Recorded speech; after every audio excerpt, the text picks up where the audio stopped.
We'll now open up the town council work session Tuesday, January 21st, 2025 at 4 p.m. in the council conference room.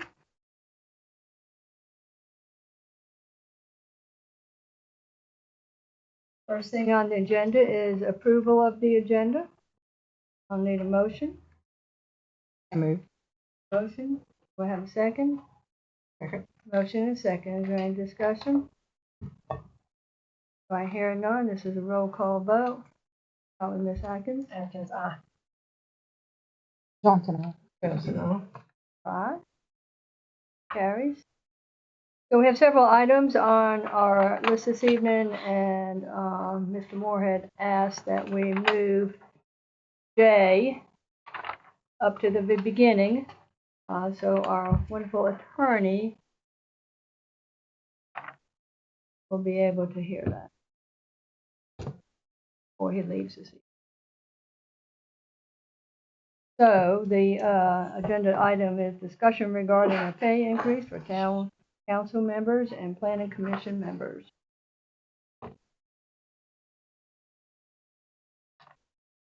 Not sure which one of y'all has want to lead this, but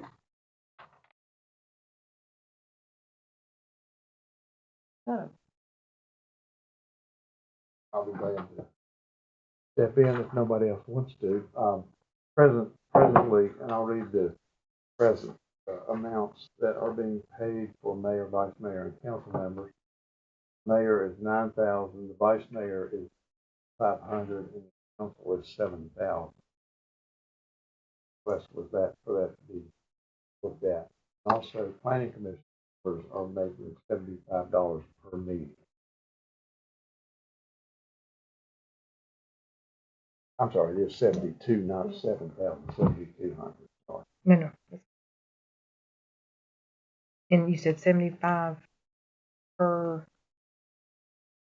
It's planning. $9,085 and $75 per planning. per Okay, meeting. per meeting. Okay, thank you.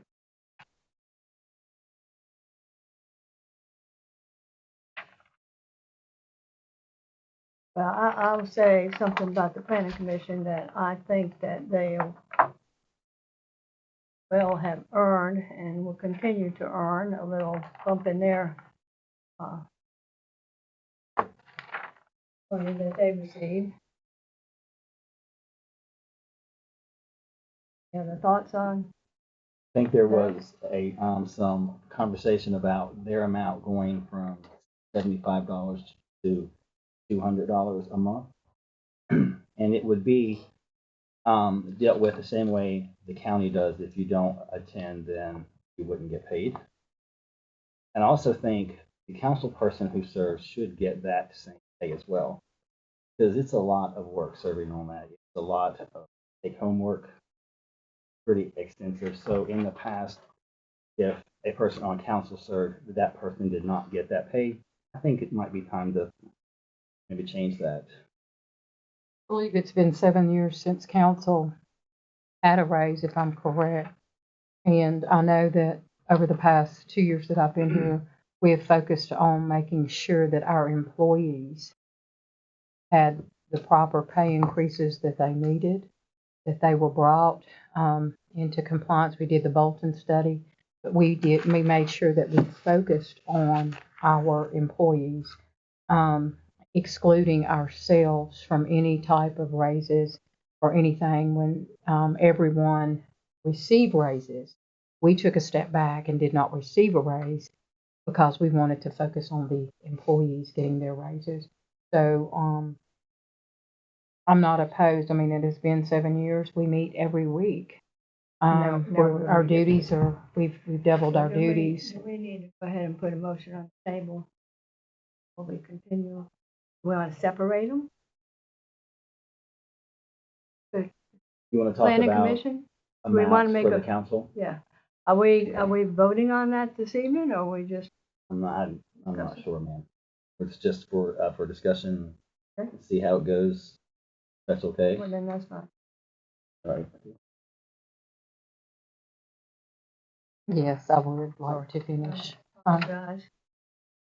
But I noticed that we took a step back so that we could take care of the employees. It has been 7 years. Our duties have doubled. We're meeting every week.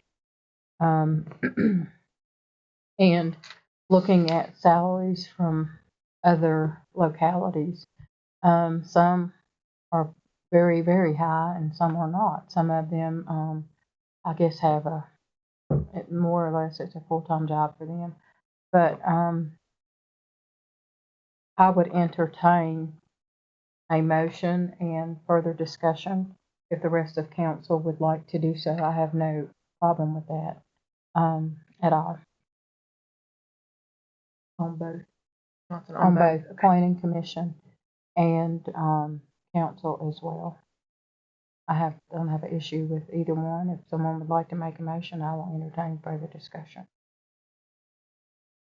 Not want to separate them, just do them in one. However y'all want to do it. Is there a specific way you should do that? I would separate them because I think it'll be cleaner that way. Or would you like to start with the planning commission? You can. Like to make a motion then, is it okay, or? Either way, I make a motion that we discuss increasing the planning commission salary.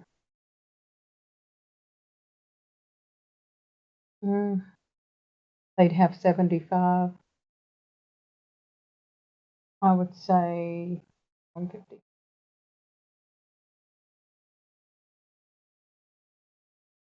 Because they are taking time. These are just they're citizens who take time away from their families, and Thinking maybe. And the reason I say that is because this will probably not happen again for another 8. And the one thing about that particular group is they have a lot of homework, a lot of time, probably more than any other committee that I know of. However, that's my thoughts. But whatever, you guys are up to this time. This committee has to be certified in order to serve on the planning commission. And the certification, when I went through it in 2012, was about 10-week course. You got to read a lot of books, you got to write papers, you got to take 10 tests, and it's involving, but it's helpful. It's very, very helpful. So, being said, I think the $200 figure is not too far off. It's been over 12 years since the Planning Commission had a raise, and I think they're well deserving of a raise. And I would like to see us raise it to $200 per meeting.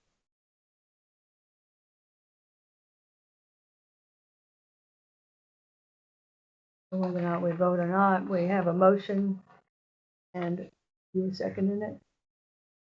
I can, yes. over 175. So you're going to either have to withdraw the first one. I would just let the first one die for lack of no one second it yet. And then you can go on and make another motion if you'd like to. Councilwoman Patterson, you said it's been 12 years since they've had a raise, roughly. Roughly 12 years. Okay. And you Ms. have to take a Atkins. 10-week class? Yes, you do. Okay. I had to go to, I believe, Richmond, but I think it might have changed since then. It might be online. About 4 years In ago. Richmond, yeah. You had to go to Richmond too. So, I mean, it's intense. it's intense. It It's very not easy, it very first of much all. It's a is. lot- I mean, there's a lot to know, and Yeah. that's on going just In fact, I would like to see,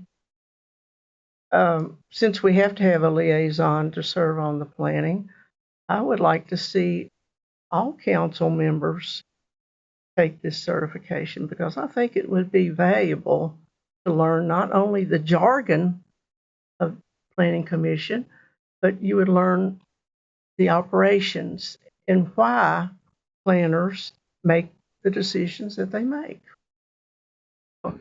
I'm really in favor of taking this a little step further and educating council if they so desire, they want to learn it.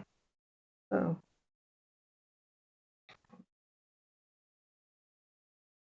So there's a motion and a second on the table for, It died for lack of a second. We don't have a motion now. we don't. I'd like to make a motion to increase the planning commission salary from $75.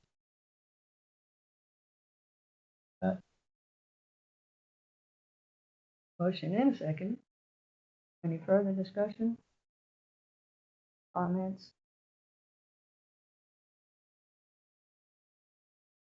There are none. So if we're voting on this, I think we should have a roll call vote. Addison? Patterson, aye. Johnson, aye. And I, Atkins, aye. They would be very appreciative of that. Would this go in effect, Mr. Moore, in February? Be it all as far as I'm No.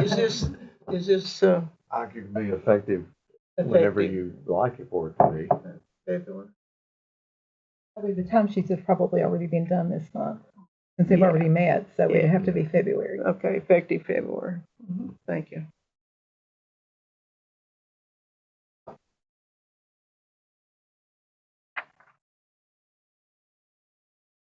All right, so under that same, agenda is a potential pay increases for the town council members. So again, before we have dialogue, if we're gonna vote on it, we need a motion. Motion, second, Motion for, Discuss council salaries.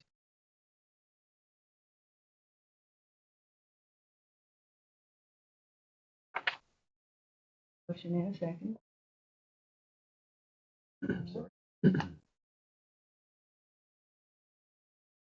Second, is there any further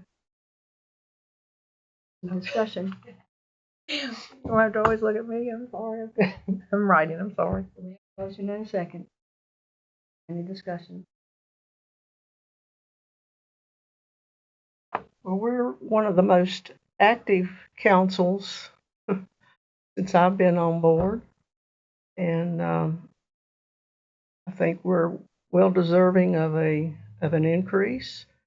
I sort of brought it up for 2 years straight and was met with a little opposition. And again, I think this is the right time to bring the subject up. It's probably not a comfortable subject, but it's up to the council to make this a comfortable subject. So I think this is a good time to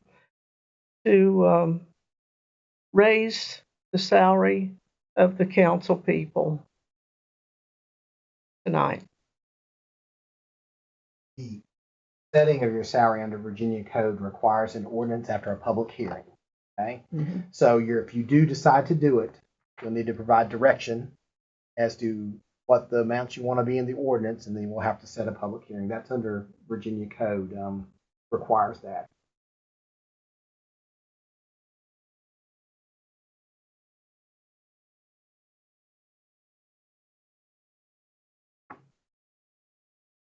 At this time, we can continue the dialogue as to. Sure, and then we'll just do an ordinance addressing it.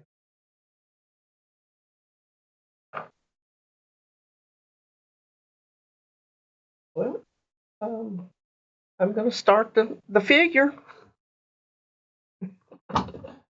And I'm going to propose a $4,000 raise per each member of council, effective February 2025.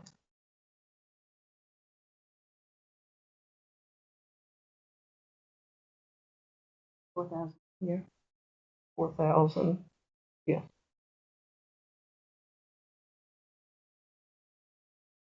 Anybody else have any other figures?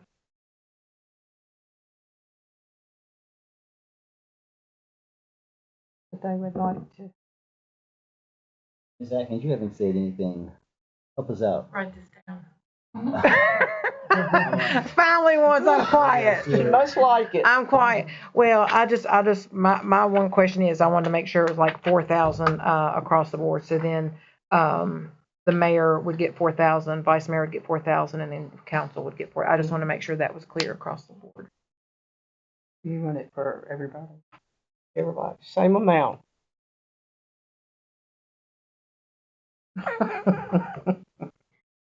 Okay,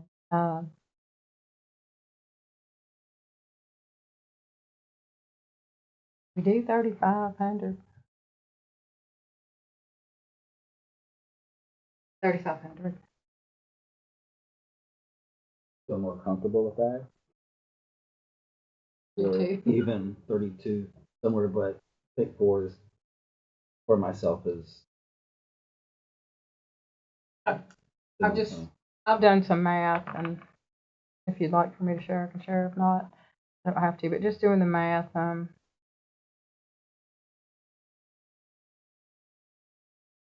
I know at 4,000, and I'll do them from mayor to council.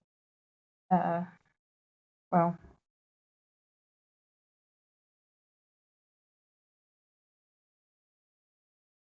I don't know. I think it might be a little steep.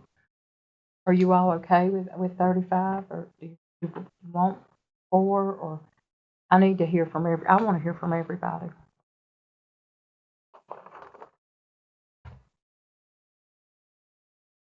I mean, I'll be glad to voice mine first if you want me to. Might not. But it's, as I said, when people were talking about it, I'm not against a raise. I definitely am against a big raise. Most of council sitting here puts a lot of that money that they have back into the community in some way or form.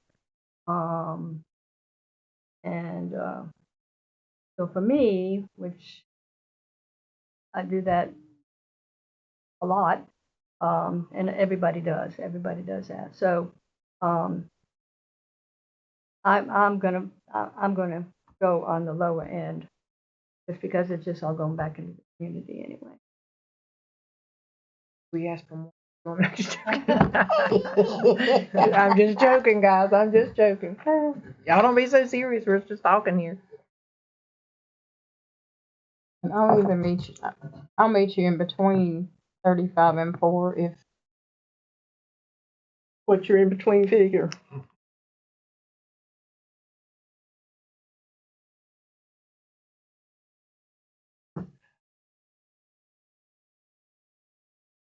in between would be, I guess, 37.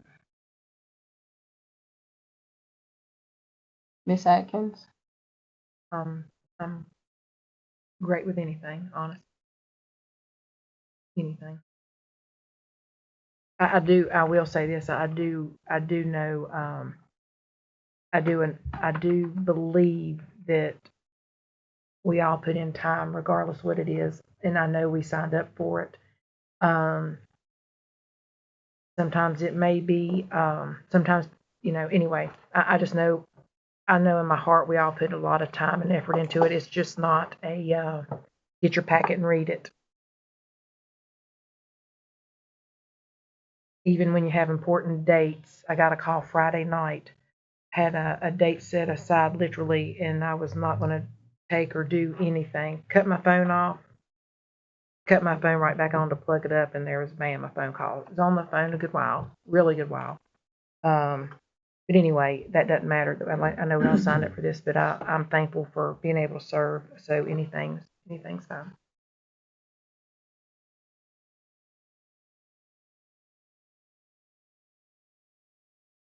So go ahead and tell me what right now council makes. 7,200. 8,500. And 9,000.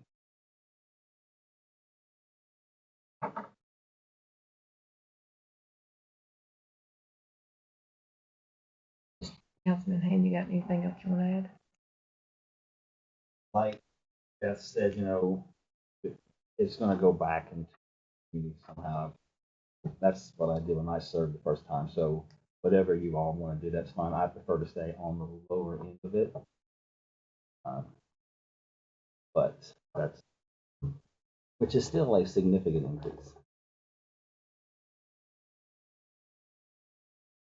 Well, I too give majority of my, 3/4 of my salary from this town goes back into the town. So whatever that figure is, Miss Johnson, I'm willing to negotiate with you. 3,700 sounds real good.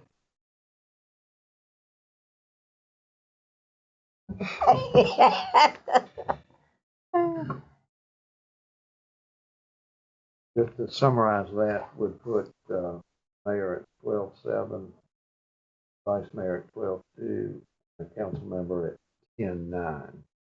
My math is That correct. was my math as That, well. you're correct. Mhm. My computer's fault.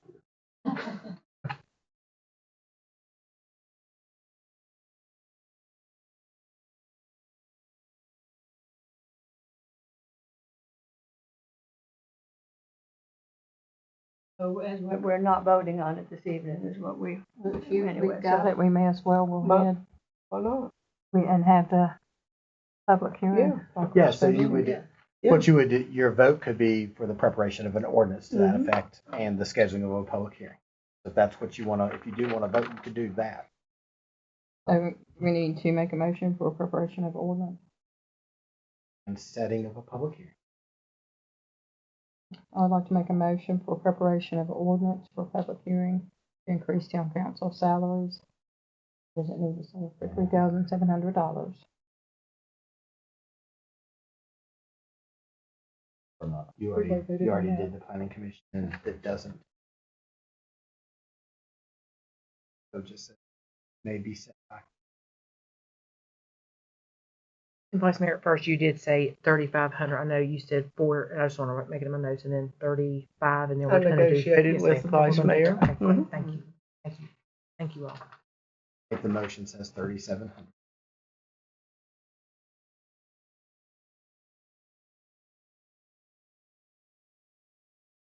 We need a second? Second. have a motion and a second. Further discussion? Be a roll call vote? Allison, aye. Johnson, aye. Atkins, aye. Aye. A portion of this is us, and then we will, do we need to go ahead and pick the time of the public hearing? I'll have to put a calendar and make sure it meets the advertising guidelines.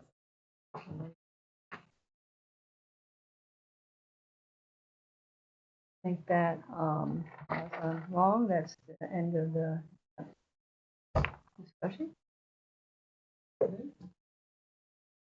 So we're gonna go back to, the beginning of the agenda here, and we're gonna have a presentation by Director of Human Resources, Lauren Ulrich, regarding an update on TVs in break area. Yeah.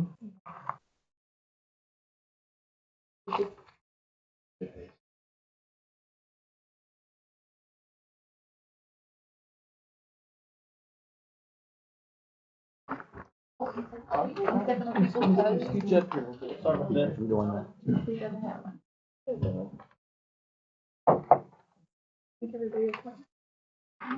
Oh, okay. All right. I'm just gonna stand up here if you guys don't mind, so I don't stand behind somebody and be talking to your back. You're right in front of it. Oh, you don't want Thanks. Okay, sorry about that. So a while back, I think at one of the council meetings, someone questioned putting some TVs in like break areas and different places because I think something happened one time, there was something put out in an email. And all our employees do not have email, or they may have personal emails and not a town email. And some people don't even, we do have some people that don't, unfortunately don't, read or can't take through emails or whatever. So Ms. Atkins asked if I would put together a presentation for putting TVs at different locations. So with the help of my crew, we have put together something for you to look at. So the first page of this, I put together, it says that the TV monitors will display information that all town employees should be notified about, including but not limited to some of the following. And Ron actually had a TV set up in his work area, and I think Miss Atkins went by and kind of saw what the workflow would look like as it was displayed. But we can display employee events, health insurance, open enrollment, visits from representatives for optional life or AirMed, notices for town council or other meetings if needed, town council meeting minutes, weekly wellness updates, flu clinics, or any news or updates that all employees should know about. So these TVs could be set up at each location, and they could have like a workflow, and it could they could see it in their break area. If they had a question about what was on it, there could be somebody else there that might be able to say, "Oh, okay, did you, this is we're having this flu clinic on October 22nd, or whatever," just to make sure everybody's aware of everything that's going on within the town. Ron visited all the sites and worked with the managers about placement of the TVs and determined what equipment and supplies are needed. And the following are his recommendations. We have one cloud key control. And he bought it for a test, but he said it would be nice to have a backup. Mounts, they're different per location, but he said it was an average of $40. Electrical would be $100 to $150 per location. Hardware network, he said we have the wire. Display cast per unit is $199, and they're currently out of stock. So the option is a No Pro, and it's $279. And then connect to a cloud key unit via computer to manage. So those were his recommendations. So on the next page, I listed where each location that wanted to have one of these TVs. Like, we reached out to everyone, and the meeting center and the visitor center said that they felt like that they were okay, that they all had emails, they all had coverage and knew when things were going on. So they would be located, one at the town office here, one at the rec department, one at the police department, one at the fire department, one at the water department, and one at the wastewater department. And we're looking at 2 for the public works shop, because there's one break area that's on the upper level, and it's for like the automotive group and the people that work in that shop. And then there's actually 2 break areas on the lower level, but we looked at just putting one in the non-smoking break area. That way, if somebody needed to look at it, we don't want to make the non-smokers go in the smoking break area, but we wanted one at least for them to see. So that's a total of 8 locations.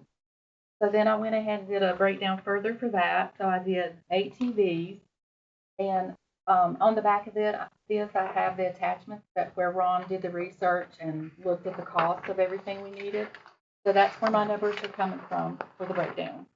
So there's 8 TVs at $150 per TV, which would be $1,200. 8 mounts for the TVs at an average of $40, which would be $320. The electrical wiring for 8 locations, I went a little high on that at $150, so that would be $1,200. The one backup cloud key control is $249, and then the 8 display cash unit per location. I went ahead and quoted the $199, but then I also quoted the No Pro, the $279, because Ron said it could be months before they would be back in stock with the one that was $199. So depending on how soon, or if you even approved to do these, or how soon you wanted those placed, would determine which one of this routes we might have to go with this cash unit.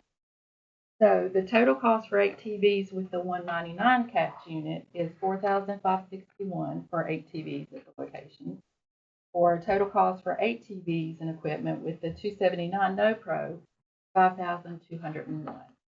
So that's the breakdown with each of the 2 cash units and the total. And Ms. Howard, which 2 departments did not want them to meet? The meeting center Okay. and the visitation.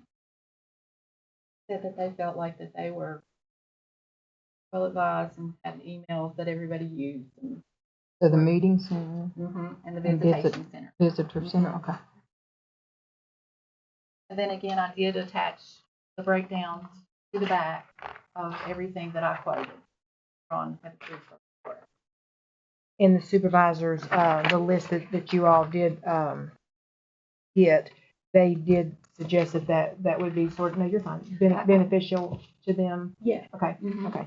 Well, I appreciate you all taking time to look at this, because I think it was back in March of 2022. Okay. And I know it's sort of minor, but I'm just thankful y'all brought it back around. And I know I've asked about it, and great, thank you. Great presentation. Oh, well, thank you. Well, great. Ron did a great job helping me get numbers together, and we reached out and talked with everybody. And I do want people to see, and I think I did say it one time before in the meeting, they're not actual TVs that employees can watch. No. They're actually be like, will they be vertical? Like a monitor. Yes. And that little keypad thing, we can control what's going to be put on it. So, somebody comes and says, there's an insurance agent from Colonial Life coming on Thursday, April 20th or whatever, just run out today. We can type up something and have that scroll through there continuously, until that event, anything, employee event, we can put that on there. We can put agendas for a meeting. We can put whatever, and we can control it from here. Okay, so either you don't have to go around each time, and okay. No. Well, thank you. Great. Thank you both. And Laura, who will be putting the display information on there? We will. Mm-hmm. As far as installing these, that would be IT. Mm-hmm. That would be Mr. Ron.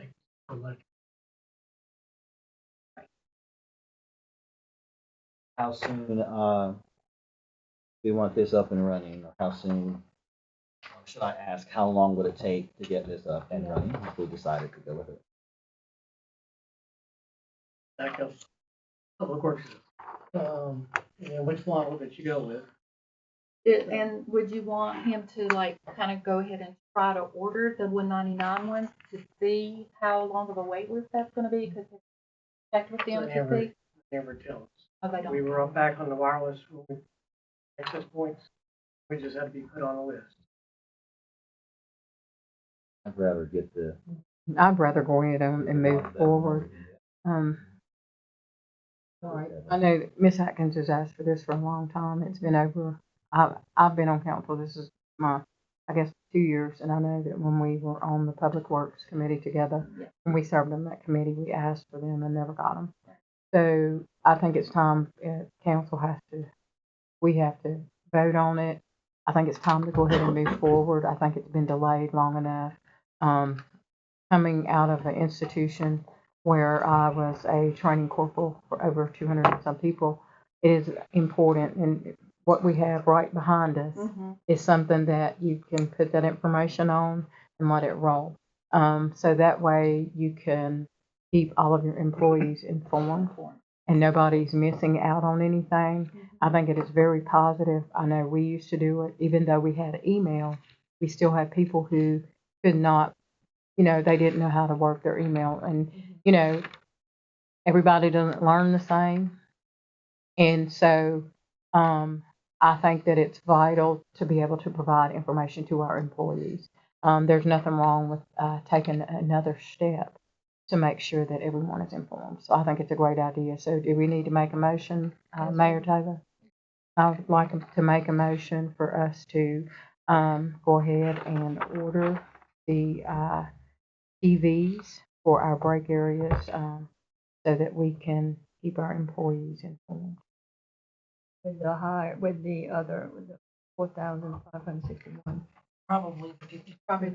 Yeah, it's gonna have to be, in order to be able to get it done and get it done promptly. I make a motion for the $5,201 for 8 TVs and equipment with the 279 no price. Second. Is there any further discussion? Whatever. Because if we'd have bought them back in 22, we probably could have got them. But anyway, thank y'all for the consideration. I've worked real hard on that for the employees, and hope the departments enjoy them. To learn on, not watch TV. And one more question: is there a certain line item that you want these out of? Or We can find them one. Okay, we'll find. All right. Mr. Moore's. Let me write this I don't even down. have a line on it. I mean, if it push comes to shove, pull it out of council. Yeah, Pull it out of yeah. council. I mean, we have issue with the budget.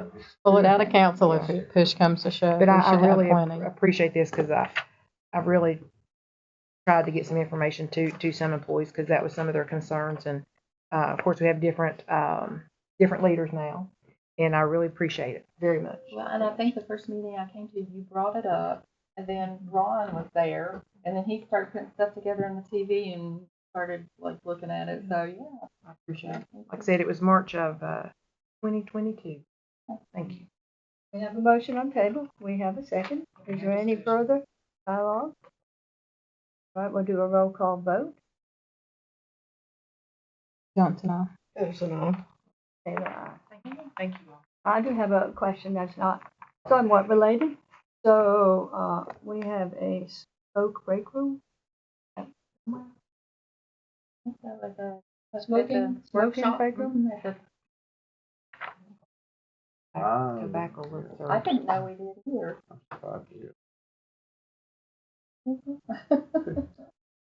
What department is it in?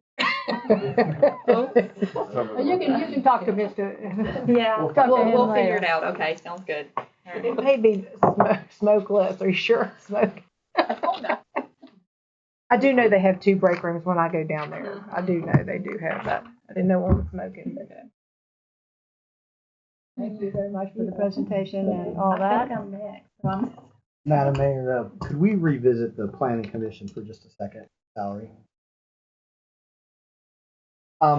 State code doesn't require an ordinance, however, I had a moment of remembering that you actually have the pay in your code of ordinances, so we'll have to do an ordinance on planning commission. Okay, so I just want to let you know, it's section 10-20 of the town. So because you have it in there, even though state code doesn't require it, we're going to have to do it. 10-20, Mr. Castle. 10-20 of the town code. We don't have to do anything different right now. We're just- Well, I'll prepare an ordinance Yes. to the effect to effectuate the motion that you had, and Sherry will have to set up a public, well, I don't, that one way, require public, we'll figure that out. You'll have to have an ordinance in a minute, figure out if the procedure requires a public. That's straight. All right, so next on the agenda is presentation by Director of Human Resources. Ms. Helmuth regarding the cost of health insurance premiums for town council. I have another handout.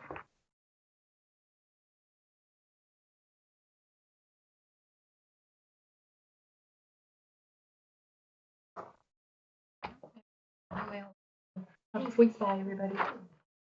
Needed. And it's ironic that you guys asked for this now because we were looking at ways to separate our current rate sheet so it'd be more understandable when we hire people.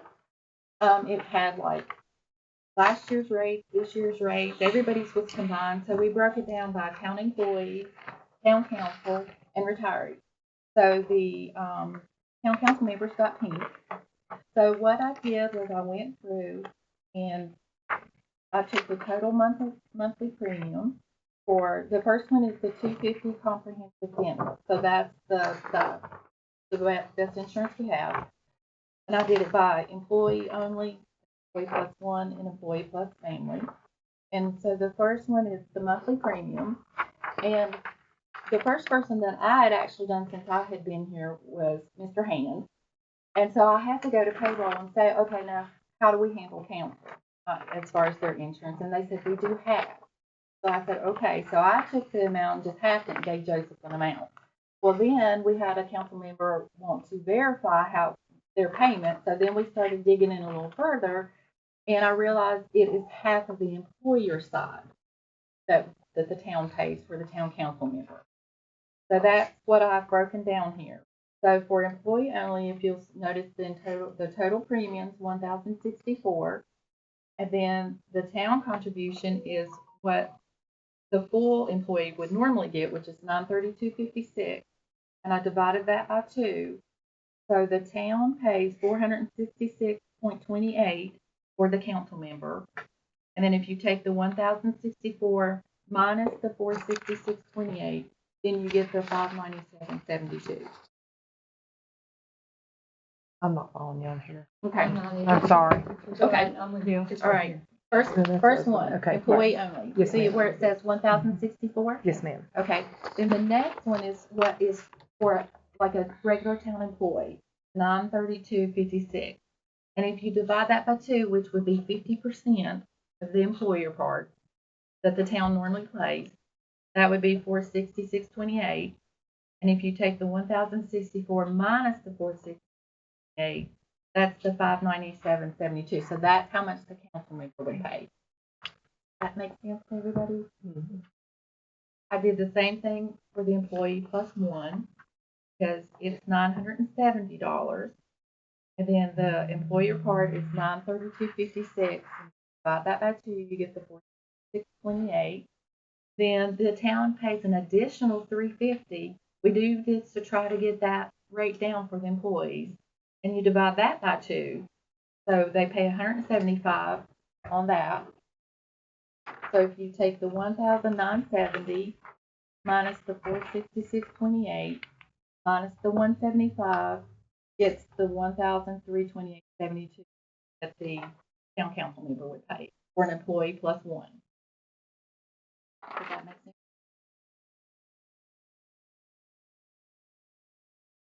So the question is, I think that the question that we've been talking about some is the amount that is paying for the 92%. Yes, Is that right? yes, that's right. Council, as it reads, we're full-time employees. It even said so on my application. So is that correct? Because if we're full-time employees, my question is, why are we not going to get the same reimbursement on the insurance at that percentage? You know, I don't It's know. just- This was something that was set up prior to me. Mhm. So I don't know who set that up. If maybe somebody that's been here longer. I think, I don't know who did it, I guess. I think former town manager Sutherland set up that formula. Okay. So I'm not saying it shouldn't be done that way. I was just asking, is there some Well, difference? That's what I was just trying to figure out. looking at a pay stub, I questioned, back last year in a budget and finance meeting, because when you log into the portal, it says that we're full-time. And, Mr. Freeman said, well, no, we're gonna have to change that to part-time. I don't know if it was ever changed or not. Do you recall the conversation? I do, yes, Okay. ma'am. So I asked, I knew that if we were if it listed us as full-time, then we should be receiving the same benefits as all employees and not having to. Now, as far as vacation and sick leave, of course, we don't need that because we're, but as far as the other, you have to offer, if you consider us full-time, you have to offer benefits. I think that if that's the law, if I'm wrong, then you can let me know. You know more, I've done a little bit, of onboarding from my previous job. Right. So, I know that you have to offer benefits at a certain point. So, and then it does show on one of my pay stubs, it has hours listed. And so, it does show as full-time. So if that is the case, then we should be receiving benefits at the same rate as all the other full-time employees.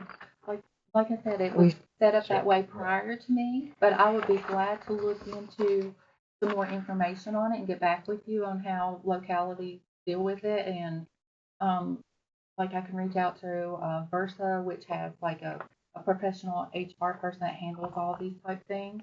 I'm sure they could provide me with more guidance and information I could get for you. Okay. Yeah, I'll be glad to look into it. A question for Mr. Castle.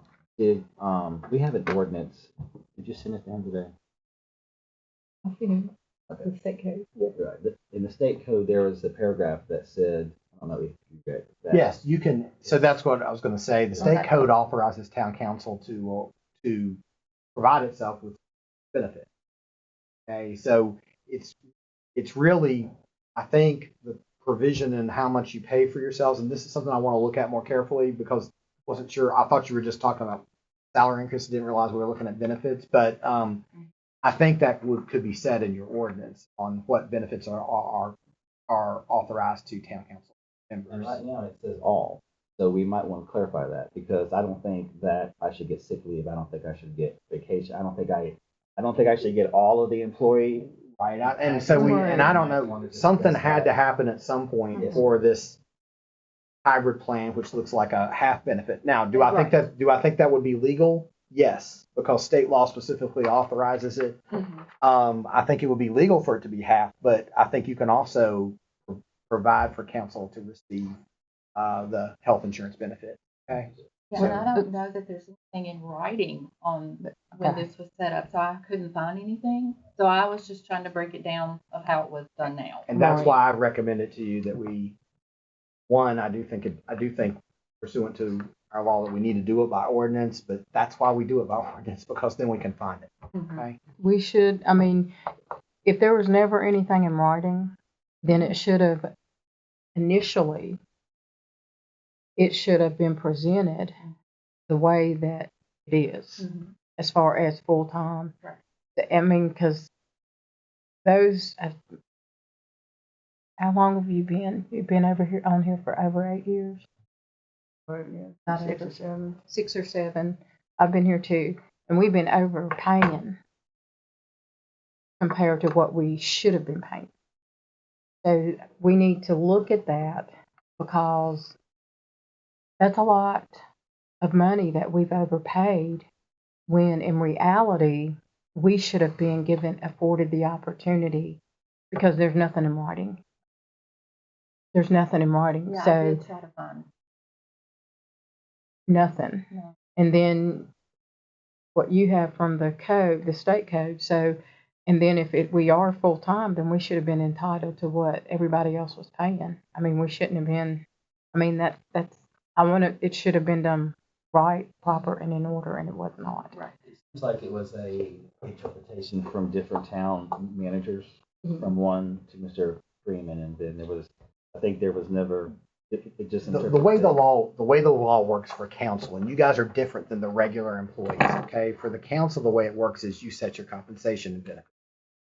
So the way it should have been done would be council at some point setting the compensation benefits. At some time, it was set at the pay scales that you just talked about and amended, or having me amend. So sometime those benefits should have been set at the same time. So the way it works is you set it for yourselves.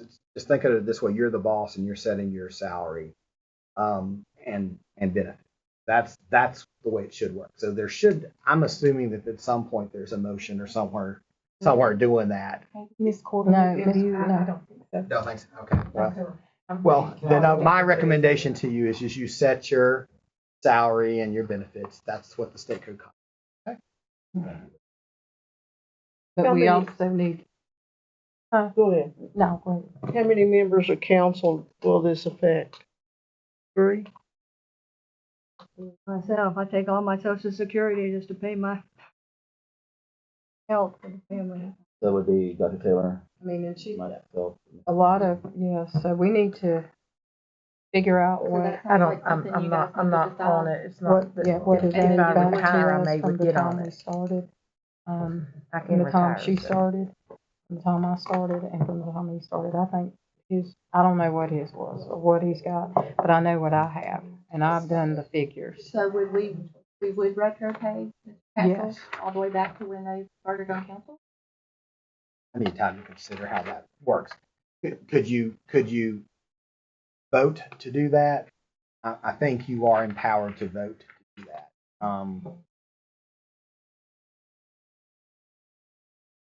The new one for me, okay? And I'll tell you when it is a new one, okay? So And we appreciate that, let me sir. take a look about whether we should automatically do it or should be included as a vote to do it if you believe that's a fair and equitable thing to do.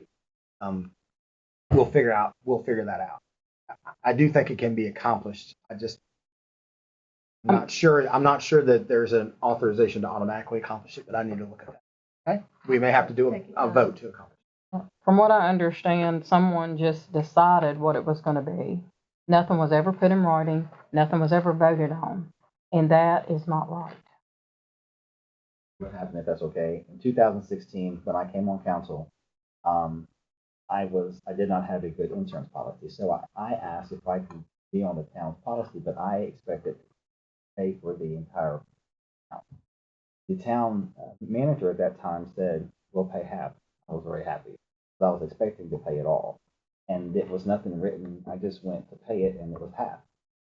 But there was nothing ever voted on. We never, but I am the first person, I think, to ever be on council and be on the town insurance. So I see. it was So sort of. Joseph, I went on the same time you did, if Yes, I ma'am. recall. Just that, yes, I ma'am. didn't get paid out. You didn't get paid? Well, I mean, I don't see anywhere where. Well, I say half. I wasn't I know what paying, you're saying. I don't know how much it was, but that was the understanding. It was sort of just an informal, I wasn't expecting that.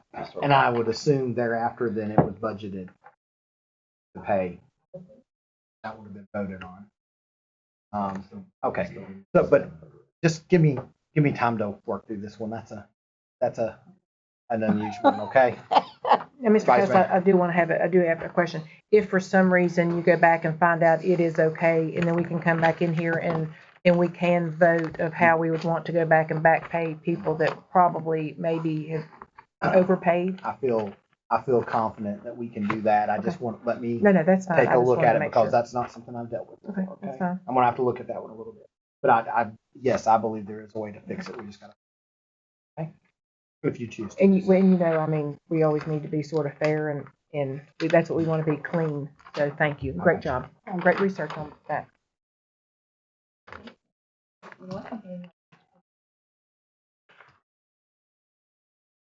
Moving forward. I do have a question on that, Ms. Hilder. Wow. I know, and I just didn't know, it sort of links to this. I know before, once again, in the past, I had asked, I believe back in March possibly of 2023, about the employees having, I know they have really good insurance from what I've heard. I'm not on it, but I've heard it's excellent. Please don't ever look into changing it.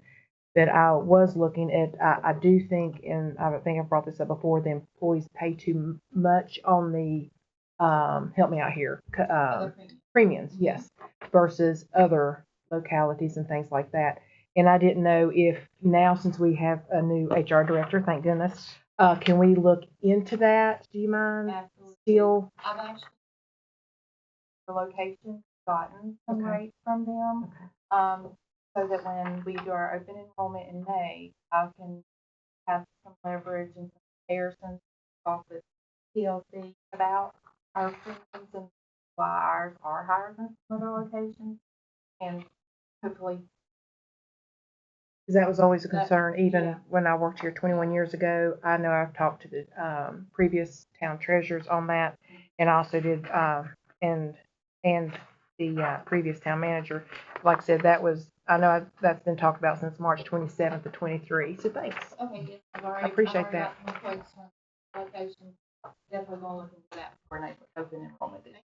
I Thank will you very share much. this, when you go to looking at other cheaper premiums, benefits are not as good. I've been a part of that too. Well, it's Yeah, we want it to, right, we want it to stay the Apples to same. apples. Yeah, Yeah. right. That's Yes, right. When yeah. you get down to the nitty gritty, when you've got people that are paying for coverage and they have things that they're going to the doctor for, medications and different things. I've been a part of that change and it did not, I just know it didn't work well. Right, and that's why I wanted to And make sure, I mean, it's I've been, cheaper. right, I've been adamant, that I don't Right. want them to change, because I've heard so much from the employees that it's excellent insurance. Sometimes I wish I had it, because, but anyway, Just know the local choice is a great plan. It is a Right. great plan. well, right, and I wanted to stay the insurance, just look at the premiums, correct, thank you. Thank you. Moving forward, presentation by Fire Chief Chris Limp and Police Chief Joe Hash regarding a career development plan for the fire and police departments. Gentlemen.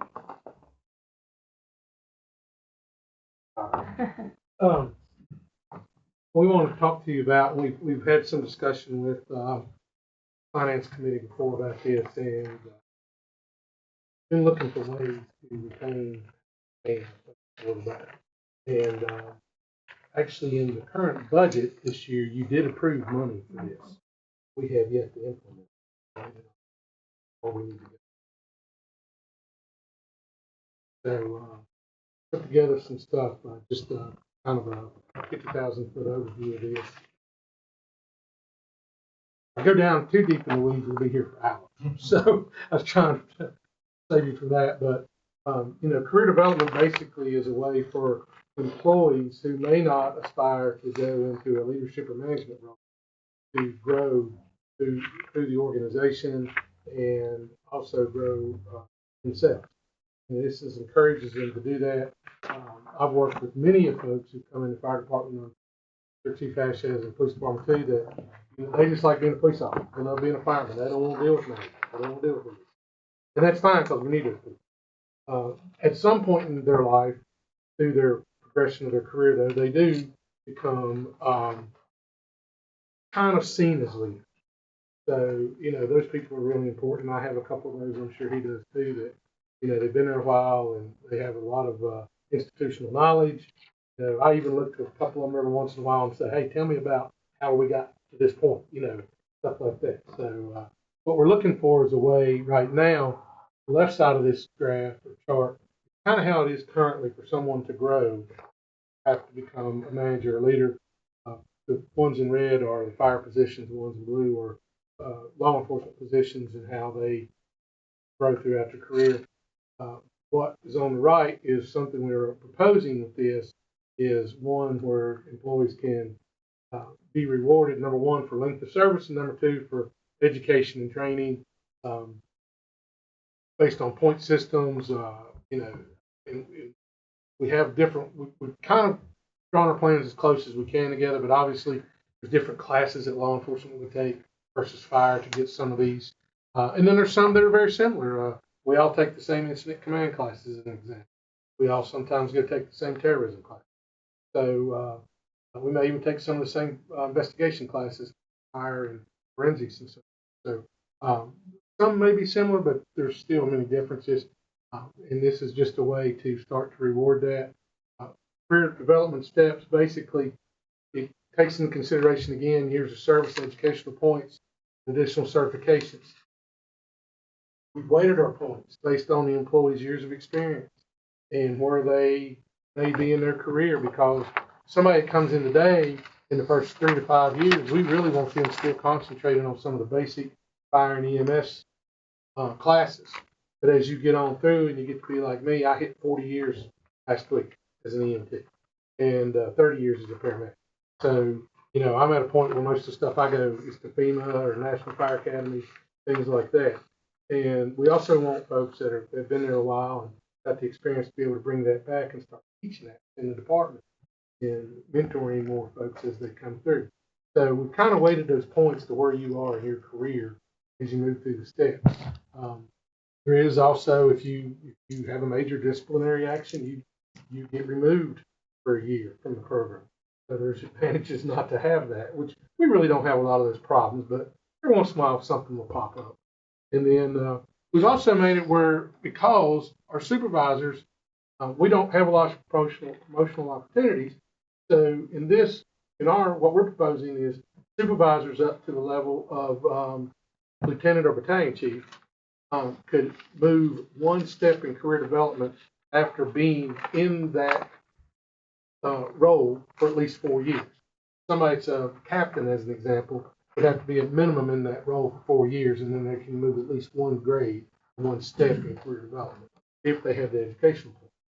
So the two top positions, the chief and the deputy chief, they are excluded from this. We don't follow them. I think it's right for us to do that. I believe that's more for town managers and town council. So there are benefits to this. Number one, obviously, is increased in job satisfaction. It also helps with morale. It helps the employee too be better prepared for promotional opportunities.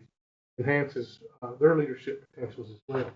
I know for us, when we have promotional interviews, I see who reads what books I give them, because they'll see questions come out of those books, because I give especially, when we did, the captain's process, or the battalion chief process, I'd given all the captains a book to read. And there was questions in there, and they actually all read it, so I was really impressed. So, it does help them to prepare for their, hopefully, promotion if they ever want to be. It helps their decision making, increases their motivation and engagement, gives them a stronger sense of purpose within the organization. I think that's huge. I had a young man who I'm surprised, I actually thought I'd lose him when Pulaski County started hiring. And he told me the other week how happy he loves working there. I feel like I'm part of a family here. I feel like we're part of something special here. And actually I'm sending him to hazmat tech school here in a couple of weeks, and he was just thrilled to death that we were doing that. So, but it also helps to combat against the limited promotional opportunities we have, allows the employee to grow. Workforce retention, that's huge for us right now, and I'm going to show you why here in a minute. I think it overall improves the service that we both give to the community, and it provides help with competing salary.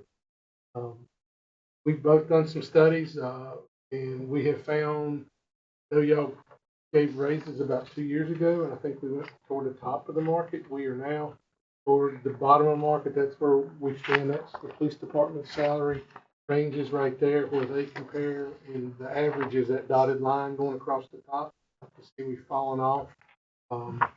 Last week, I have two people that work in Marion part, and one of them called me last week and said, "Hey, Marion just gave every employee in the town a 50." And I called and confirmed that. I said, all right, well, I'm aware of that. Just we're working on it. So, and then this is our fire and EMS salaries as we compare in the region. We've fallen off there as well. And when we look at particularly some of these, because of work schedules in particular, it's nothing for a firefighter to drive maybe an hour and a half to 2 hours to work. So you have to look at competing. We've, I know the chief has lost some people, I think, in other places. He's getting hit everywhere he can get it from. State police also, we learned the other day, is upping their pay again. We're getting it from, I've lost 2 to Chilhowie this year. It went for more money. I lost 1 to Christiansburg, 1 to the state fire marshal's office. I lost 1 to Rapid Arsenal, and I lost 2 to Grayson, which I couldn't blame them. They lived there. They had volunteered in that system forever. They really didn't want to leave, but they said, "Hey, we'll go back where we live and work." No, Can I ask a question? On here, is that Washington County or is that Wytheville County Sheriff's Department? That's that's Wytheville County Sheriff's the next, Department. the next slide. Okay. That's Wytheville County Sheriff's They're up to Department. 52.5. You have 3 years. They started that last year. And a car, take-home car. Thank you. So this is a big concern for us right now. It's competing. We just had an opening. We had 2 applications for that opening. One was from Wytheville County, in the county, not in town, but in the county. And one was from Giles County. The one in the county lacked several certifications. The one from Giles, coming. We were very impressed with him, but he took a $10,000 pay cut. And I helped talk him into that a little bit. I feel bad, but I told him, I said, "Look, I took a $10,000 or $8,000 pay cut when I left my dad's business to go do this, and I took a massive pay cut when I came here to do this, and I've never regretted 1 minute of it. I promise you." So we think he's looking forward to being here. We don't get the applications. We had one Madison knew about last year from Roanoke that we really wanted, and he was going to be about $8,000. I just couldn't. There was no way. And he lived, could have walked to the fire station. And that just did everything in the world to try to get him. But my sweet talking didn't work on that one. So, but anyhow, these are just some things we're faced with. The career development does help us in the fact that it would, when folks enter that, they're eligible for money at different levels. After 3 years, they're eligible for $1,500. 7 years, it goes to $2,000. 12 years, it goes to $2,500 additional money. And after 17 years, it goes to $3,000. Those are paid out. We looked at paying those like it's stipends. So it does not, cost of living raises and all don't apply to that. But it's just an additional amount of money. Say we get a stipend at each year, as long as they're in the program and maintain all certifications. Projected cost, this year's, I think we actually over budgeted as far as I had a couple people leave. And so our cost will come down the first year, 500 and PD is 33.5.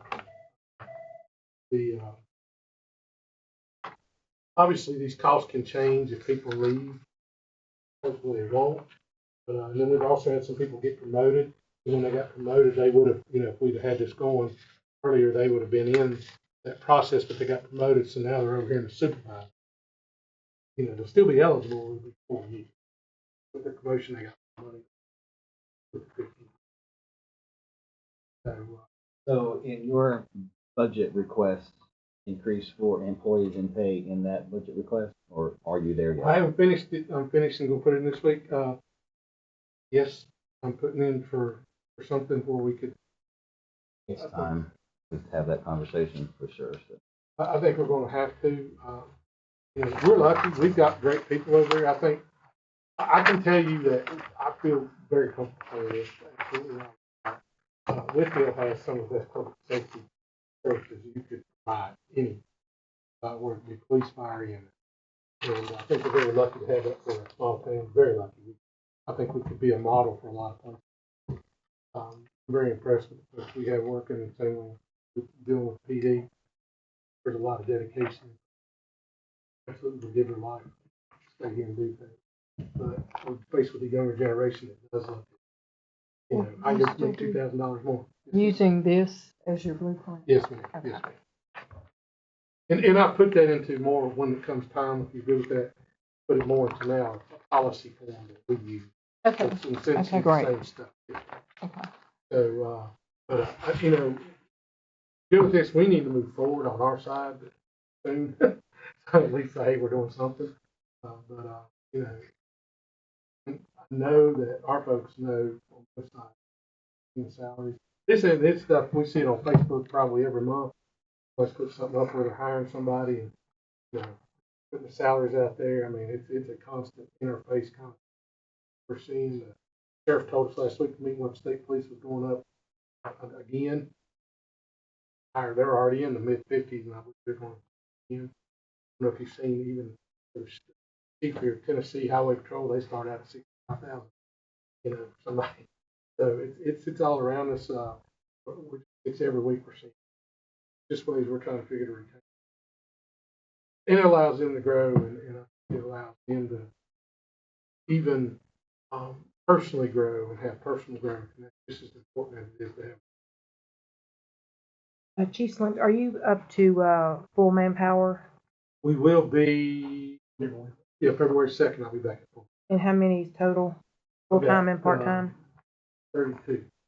Is that full-time and part-time No, combined? that's just full-time. Okay, how many part-time? Part-time, we keep no more than 10 on the roster, and we're getting ready to clear about 2 or 3 of those off because we haven't seen them.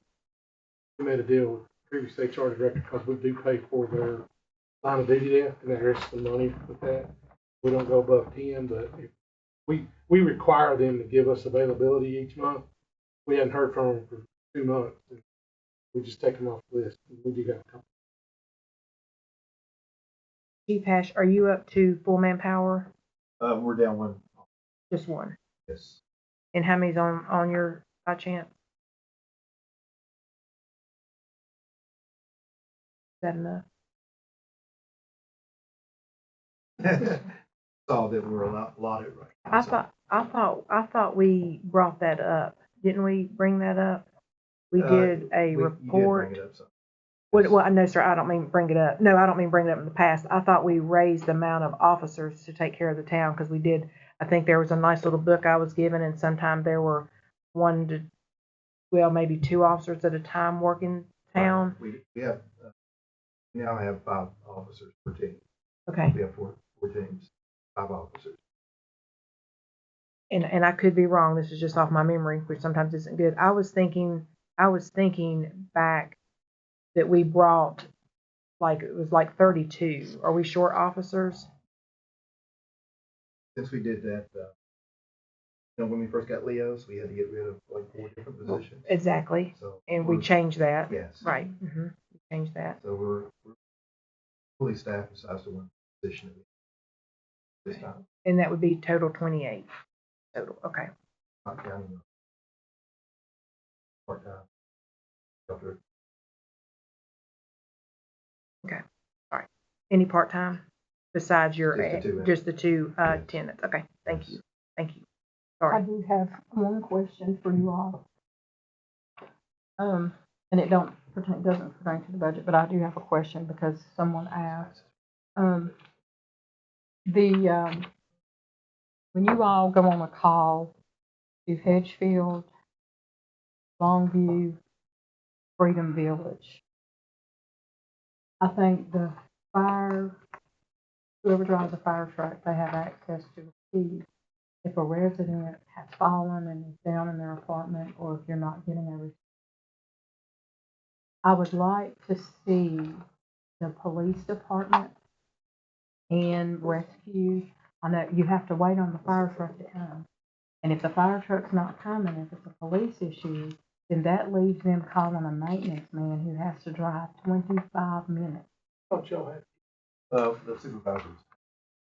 Okay. And then Their they shouldn't have to wait on the fire truck, and they should not have to call the maintenance man to come with. So can we look into that to make sure that they are contacting the supervisor to get that key? There was an incident and they waited on the phone. By God's grace, the lady wasn't in there. She had left with a family member, and the other family member wasn't aware. And they were trying to get in, and the maintenance guy said it would take him minutes. They said they had to wait on the fire truck to come, and so it was rescue that had to wait on the fire truck to come. And so it was some time in between there. But if we could please just work on make sure that they access that key. I know what you're talking about, but I think there was another problem that night. There was an issue with the code for the key box Okay. that they were given, was the wrong code, and once they finally got the wrong code, then it was the wrong key. There were some issues of Yeah, it the was more than facility. just the fire truck. Okay. Yeah, but you're right, thankfully there was no issue. We all have the knock box. I Yeah. really wish that they would invest in knock They box. don't, yeah, they don't follow the knockbox system. Both police and all of our vehicles have that for all the knock boxes. Okay. That would really be good if they would do that, but, we will do I whatever. know they- Matt, Batanchi followed up with them on some of that. Okay. But it was a lady that, I just want to make sure that everybody has the, everybody has the same access. Would the housing authority have to approve, is it, you said a knock? I'm not sure as far as that. I don't know exactly who owns all that, is that the third? Okay. I'd have to look at the price, I haven't looked at the price lately, but the Knoxbox wouldn't be anything money-wise. Miss Atkins, do you think, are you still on the housing authority board? Who is on the? Oh, yeah. So can you check with them about that so that we don't have residents that are waiting for a key? So that our fire rescue police will be able to access it fairly quickly. There have been times, there's been a wait time. I know that the maintenance guy, he said, well, if you wait on me, it'll be 20 minutes or more. Knock box is what they're called. Knock Knox box. box. Mhm. At one time, I know that the department was really trying to push those and trying to get as many people and get those as possible, which would be nice to see more people have those knock boxes. Guys, I have Thank you. I'm glad you answered that for me because that was a If concern. it's the same call I'm thinking about, I know about that. It's been some months back. I won't say it's about 2 months ago, maybe. It's been, it Been a was at while nighttime. Huh? I believe it was at nighttime. Yes. Yeah. Mhm. as I have to excuse myself, I'm available by phone for the next 45 minutes. Okay, thank you. We will blow it up, so have it on high. I will have it all. The only time will be the tunnels. But I don't, all right. Thank you so Bye-bye. much. Thank you. Rhonda. Thank you, Mr. Castle. Hey, can I talk just briefly? Chief Slim, he had the majority of the career development, but, just give us, you guys some stats with us. I pass it around. We at the police department, we have 3 employees that less than 5 years of experience, recently completed their 3 going where they. And at the end of 2025, we're going to have, 4 more employees that will complete their contract, giving us a total of 7 employees that can go anywhere. The way these outside agencies work, they feed off other agencies. They're making more money. They're going to come to our agencies and try to attract guys together. And, without these contracts, we can't really hold them back anymore. That's the reason why this career development program is very important. And, the pay situation is very important. But we want to try to keep the employees that we have. But we invested 3 years training these guys, and, these people, they know the area, they know the citizens, so they do a great job. One reason why, Chief Smith, he was the forerunner on this career development and jumped on board with them. It's very crucial for us to keep what we have because we want to protect the town to the best of our ability. About, keeping the people and, trying to, they love it here. They also love honey too. And I think the career development is going to, help that outside. Some of them's not going to take advantage of the career development because some of them are late. And, they're just going to stay where they're at. But, it's just, I don't want to get back to where I was in 2020 where we were down 7 officers. 21, we were down 5 officers. And we couldn't get any certified people to apply because of our pay. But, we had to hire the people and send them through the academy, which, takes like 5-6 months in the academy. Then you have to do a training program for another 4 months. So, that person is stuck with another officer, which is not really benefiting the town at all. So, bring this for attention. It's a problem, but it is. So what would you like to see besides what you've shown here as far as this employee scale where they can do better? Are you going to be asking for increases in pay in the budget? I'm just curious what's coming because I think the just trying to starting get pay ready. for, myself and chief people is below average. Everybody is, I'm talking about the starting, I'm certified. It's just horrible. And it's like what, I spoke to the chief in Marion and he told me that February 25, the town, they were having similar problems. The town gave everybody a COLA increase and bumped it up, $5,000, which to me, their starting pay is $50,000 police officer, or they were below us. And it's just going to be a problem that we're going to be facing down the road if we don't really fix it now. The one thing I can see that would help, not to get into a real deep conversation about this, but is how we bill the county for services. I know we have a map. I also know that we go outside that map a lot. And the one thing that would really help pay for this is that we bill properly for the services that we provide to the county. We can have that conversation at some time, if that's okay. That's the conversation we've been having. We are going to see some light at the end of the tunnel with them. I think that he's going to put you on that for a little bit more.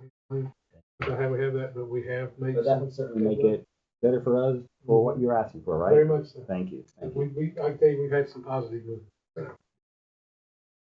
You're going to keep your original career development plan that you and then, but you need to make sure that the entry level is competitive with the surrounding areas. Gotcha. In order for us to keep what we have. I understand how that works too, because if you don't keep it competitive, they leave and go. They agency hop when they don't have a contract. They're going to go where the money is. So I know how that can be. I know what it's like to be down 44 officers versus being down 2 or 3 officers. So I know how that can be, and it's very important that we do keep their salaries competitive, because if you don't, people are gonna go where the money's at. And, we don't wanna lose good officers, that are familiar with our community, and for them to go somewhere else. So I would, I understand. You guys will have any certified, just like wastewater and water operators. As soon as our water and wastewater operators get that class 3, then Radford or other localities just will call them. Last year, early 23, Radford are full 3 class 3 operators. And it takes us regular class 3. We just took care of your department, correct? That's public utilities. That's Public not utility. water and wastewater plants. Okay. I think it's a townwide issue. Well- Anywhere you go. Especially like the certified ones. And I think, Ms. Holton, you can help me on this. I know that this plan was gonna come forth to us for the police and the fire, and if I'm not mistaken, and you can help me out, Ms. Holton, I'd be totally along with it as long as it was offered to every employee, such as every department. Like, say, for instance, Mr. Sheriff's, his department. I'm all full game. We did a Bolton study 2 years ago. There were some that did not want to, there was some that wanted to do the raise for the employees over 2 years, and some elected to do it over 1 year. And so we did that for the employees, and I don't mind, I'm all for the employees. But I just want to be fair. I want to make sure, and I think we had that discussion. Was it offered to every department?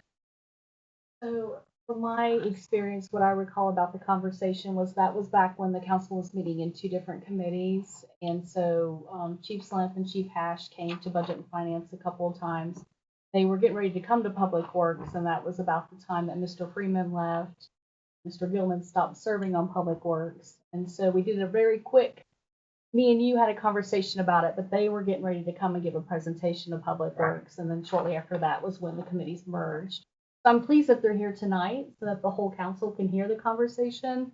But my question was, I didn't know if you had taken it back to all the department heads and had them an opportunity to No, present it. I heard your concern, but I think at this time where the council is with the decision making is whether you want to move forward with just public safety now as like a first rollout of career development, or if you want to put the brakes on all career development until all department heads can come up with their system. So at this point, I think town management is waiting for council to give us some direction in that regard. I do think the salaries does play into the conversation, because if you looked at some of those charts, you'll notice that we were about $5,000 less than a lot of localities. So if you take 32 fire full-time and 28 police full-time, and you multiply that by $5,000 each to get their salaries up, your overall budget amount is going to be quite large. So in light of the new information about salaries being behind, I'm just one person, but I would recommend that maybe you think about the salaries before you revisit career development. I know there's money's appropriated and you want to move forward, but if salaries is a more pressing issue, that might be more pressing for you all than career development at this point, so you don't lose them. But my question is, was that shared? It was not, because I okay. didn't get the That's direction only- from the entire council.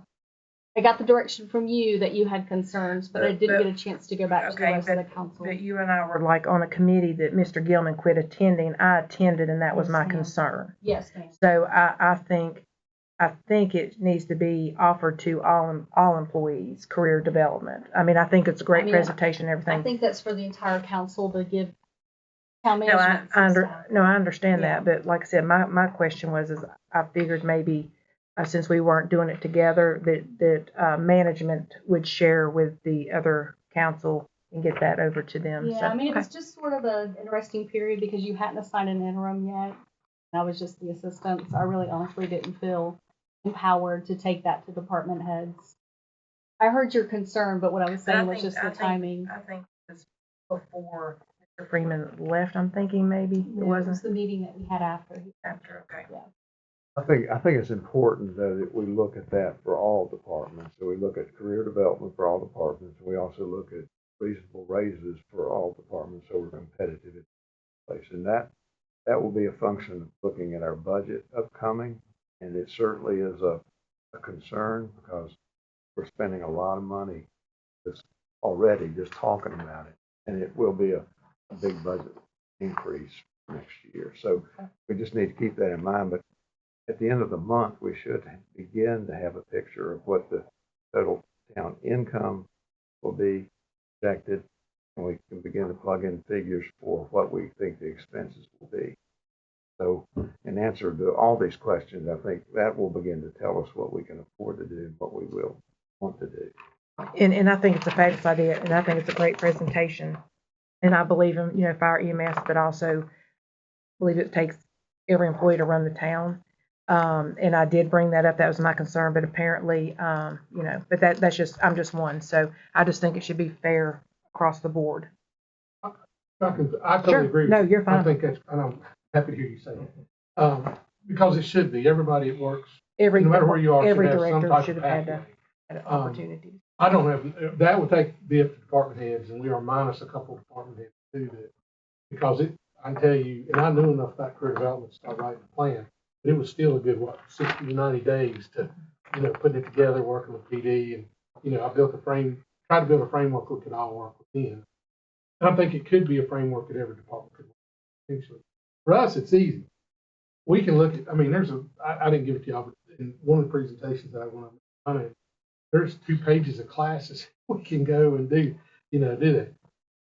Somebody that may work at Parks and Rec, as an example, they may not have those same abilities. So, that's where we got to figure that out. And I fully get that. That's why I was hoping the message would be relayed to all departments, because Mr. Sherritt's, his employees should have that opportunity. Right. Ms. Hilder's employees should have that opportunity. Miss Rosalie, I just think it should be afforded to everybody.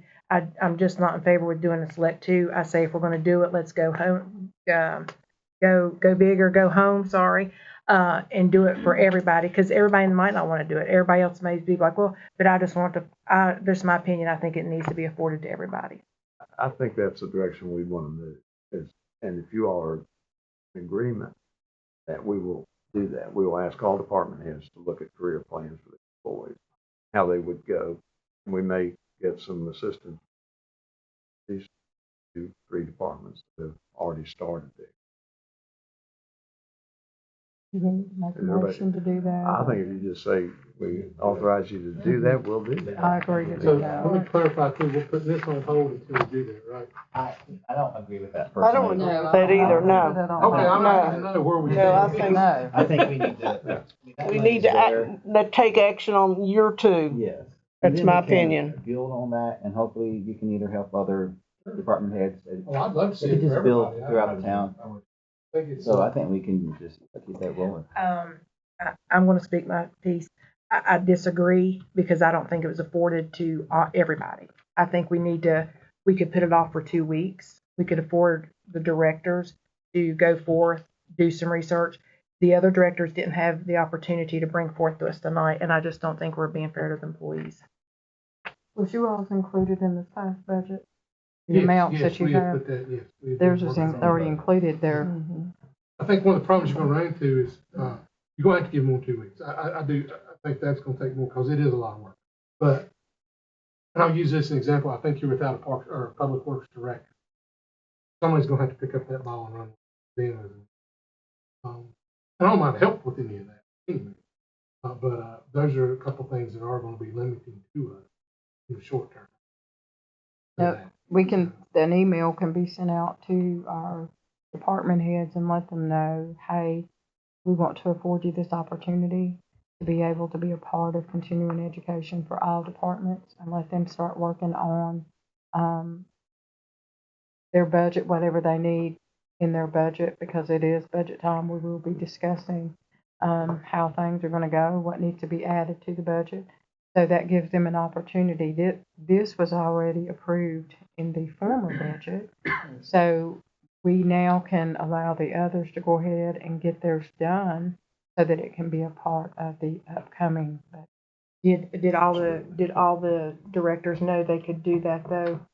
I don't think any of them were aware except for these. See, particular they're not, they departments. weren't, it wasn't fairly done. They didn't know that I they know could be that they working didn't on. know. Yeah. I understand. I just I wanted to be understand. fair. But I know that they did not know, and it's a shame that they didn't. However, we have already approved their information in the previous budget year for 24-25. Theirs was approved.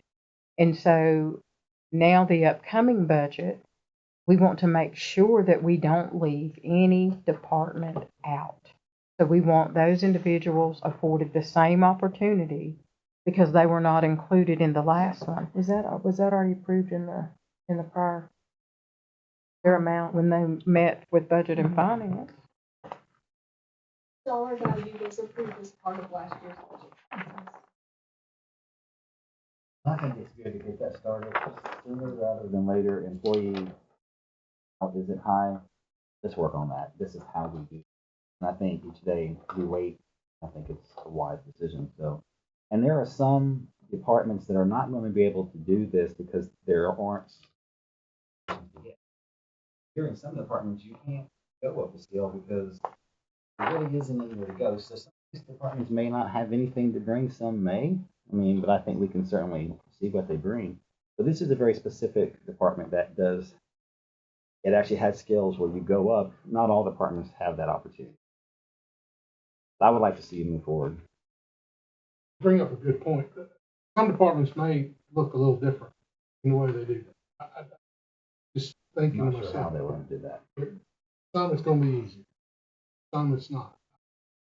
It's going to take some work and thinking outside the box. It would be nice if Every employee, The opportunity. yeah, the opportunity should be done.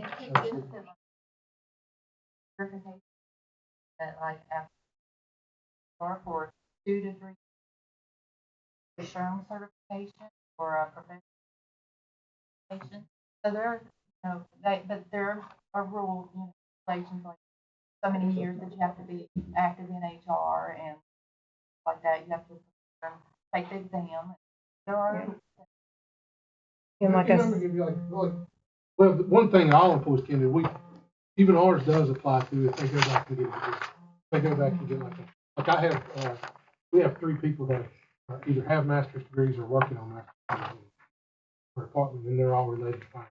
And there's points for that. That all employees could go back, and I'm sure there's employees that work in departments that it would be an encouragement for them to go back.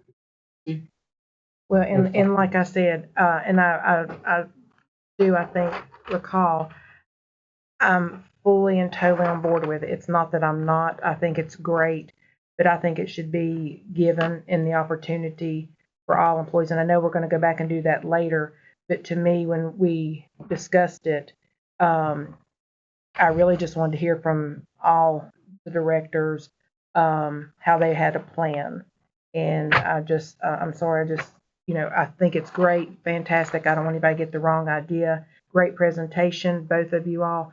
I just think it should be afforded to all. I think if we start differentiating, we're going to run into an issue. Thank you. The issue that we have right now is our budgets from each department is due January the 31st, and today's the 21st. So for some of us, they've worked on their 60 to 90 days. So how are we going to get that together to put into this year's budget? Would be my question. They presented theirs on April the 16th, 2024. Right. And see, we're a week or 10 days out having to. But were you all aware of anything, the departments? Mr. Anderson. But you can extend that deadline. I mean, I think the career development plan portion of your operational budgets can be completely different. Okay. I mean, that was just a deadline for the operational budgets that we had last year, but. Well, that's good because there's no way we could get 90 days worth of work in 10 days. Right. Mr. Anderson, were you aware? You could do that. Were you aware, Mr. Anderson, that we could do this? No, I'm sorry. I was asking Mr. Anderson too. Yeah. There's WCC operators course. We have some availability. It depends on the spot allotments.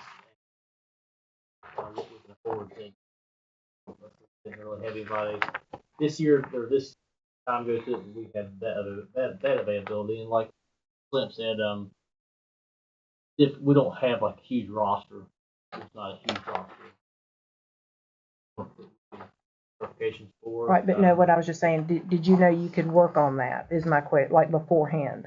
Ms. Atkins, the council Well, I never was gave direction to offer it to other departments, so it was never offered to other departments.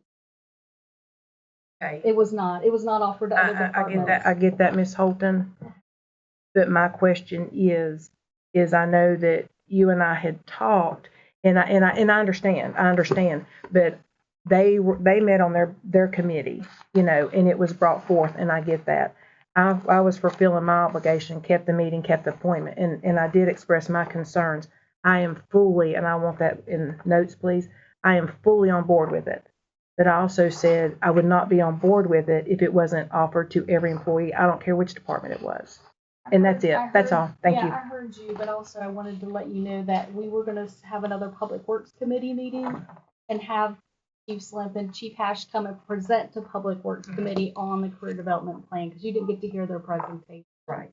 But then that's when Mr. Freeman left, the committee merged, the two committees stopped meeting. And so it really was just a timing issue. It wasn't that there was any intention for you not to be heard, or it was just the timing of where we were. So. But this was in last year's budget, so I'm confused why it has anything to do with current situation as far as other people wanting to bring plans. I think that's great. This was in the budget. It's passed. I wasn't here, but you all voted on this. So to stall it now, I think is really unfair. I just don't recommend stalling it because it's passed. You all voted on it. So, No, it's fine. And like I said, it's fine. I was just expressing. We can offer it to all these different people, but this was last year. Maybe, I don't know what happened last year. But we can still do that right now. We can offer to all of the department heads. Make sure they understand this week, Mr. Moore, if you would please, that this is an option for them. But this is done already, so, and, just think it's two different things. I'm sorry. Don't ever apologize. I'm sorry. And that's a good thing we can disagree. So yeah. Thank you. So we need to give this man direction whether he can or cannot proceed with his approved program. Can I ask a point of clarification? So there's actual language, so those that were on Budget and Finance Committee saw the written language that made up the policy. But not all council has. So I don't know if that's important to the rest of the council to see the actual wording of the policy. So I guess that's the first question that staff has. And then the second question is do you want that to be a part of the personnel ordinance, typically where we would have personnel policy, or do you want a standalone? Where do you want this document to live that has everything laid out? Am I making sense? Chief Slimp, you actually have, I think Ms. Johnson had a copy of it that she picked up a little bit earlier. It was actually. That's the presentation. We put that, right, I put that into our standard operating procedure. Right. Approved, and I'm sure the chief has the same thing. We have to hear it all. Yes.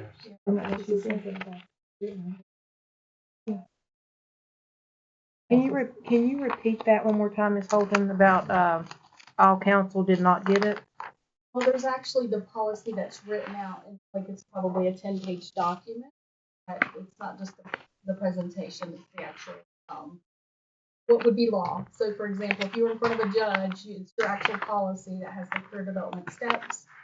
I mean, for my recommendation, I would recommend that maybe at the next meeting you vote on the actual policy as either part of the personnel ordinance or a standalone policy, so that because the town is going to be binding for those years. You can see 25, 26, 27, 28, because once people enter the program, they're going to be working towards their milestone and working towards their, whether they're going to get 1,500 or 2,500 or so. It's not something you want to just vote in without feeling good about, unless you just want to assume that you like the policy the way it's written. But I would recommend that maybe you read the policy itself before you make a motion. I'm confused how it passed last year without all that. Just help me out. I mean, how did it pass a council action without having So last year it was Budget and Finance Committee that made the draft budget. And then the draft budget went to the full council out there in the chamber. So last year, not both sides of the house was involved in the budget. Thank you.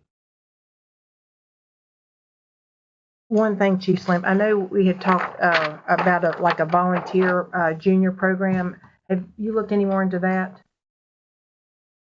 As far as starting it, yeah, what we talked about, we'd have to provide the insurance. We would also have to provide the gear, and in fact, we met this week and talked about gear with their suppliers. Okay. If we're gonna do that, and that's gonna be at least now going up to about $5,000 a year.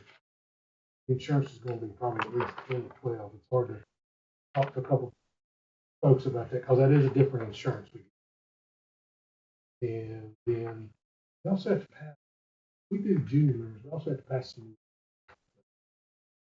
which are easy to do. I've done it before. Well, no, I just know that was a question Mayor Taylor had before about working on a program for. But we would love to see, and it's more geared, honestly, talk with the county about this on a couple of occasions. How do we get that in the school system? You know, when I went down and did the class on the Parsons. Because places that are doing it are seeing the success. I know the Richmond area has a couple of things, and they see success because those kids come out of school and they've actually gone to the fire academy and they get hired. Mm-hmm. So, man, that'd make my day to have that here. But one of the other problems we have here that is a bigger problem, even for us, we don't have a true training facility. We don't have a burn building.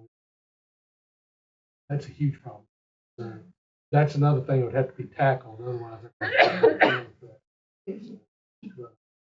and if we could get something like that going, that's going to take the county and the school.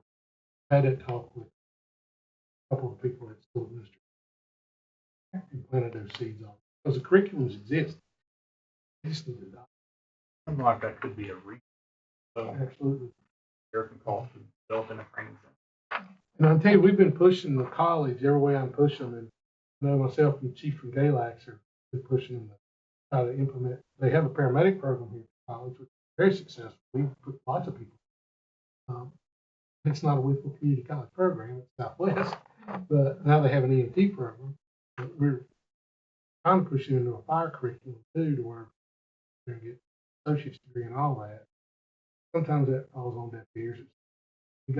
We'll get a little movement and then it'll go away. We'll get some movement, it goes away. So I know that I've had several talks with Chief and Galax. He's been hounding them from his side. And I'm hounding them too. Thank you. Yes, just one of the things when you mentioned something there, about one of the things we could put in a policy is, and I can add a disclaimer in there. I hate to use the word, but obviously the program it exists as long as it can be funded, because we could have a year. Let's use the water treatment plant. We had $13 million right there for the damage. FEMA doesn't come in and help.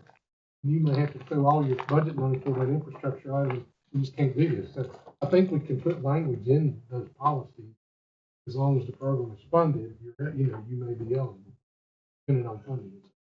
I think we ought to put that in there, just because we could have a year. Yeah, we could have another year of COVID. For example, I'm just sorry, based in reality. There's workarounds for it. I don't want to be rude. Yes, that's available. So can we just give those departments the okay to go forward? I mean, do we have to vote on it, or, I mean, I don't think I so. think just the authorization for us to talk to them about that, get them started in that direction, have them talk to Chiefs here and how they develop their plans and some Well, ideas. my question was, can we let these two departments move forward? Have the budget for it, as I understand it. We're fine with me. We need to go ahead and vote on it. We've No, already we've already voted. That's true. There's nothing to That's vote true. on. I forgot. Yeah. So we're okay with going ahead and doing something that the full council's not seeing, as Ms. Holton said. Well, you voted to appropriate the funds, but you didn't vote on the specific language of the policy. So my recommendation, and this is just Elaine speaking, but my recommendation is that you lay it on the table until you can vote on the wording of as a group. Because it is a personnel policy and it is bound by the laws of the United States of America. So I wouldn't take that responsibility lightly. I would suggest that you actually read those who haven't read it yet. And I know Budget and Finance has had several presentations, but Mr. Hand has not, Ms. Atkins has, and I don't think Ms. Taylor has. So my recommendation is that you table this for one more meeting. I know you're in a hurry, but I think we would all be better served if you felt more comfortable with the policy. And we can go ahead and vote if we can just do a little vote if y'all want to. Nothing to vote on. I'm telling you, there's nothing, we're not voting on anything.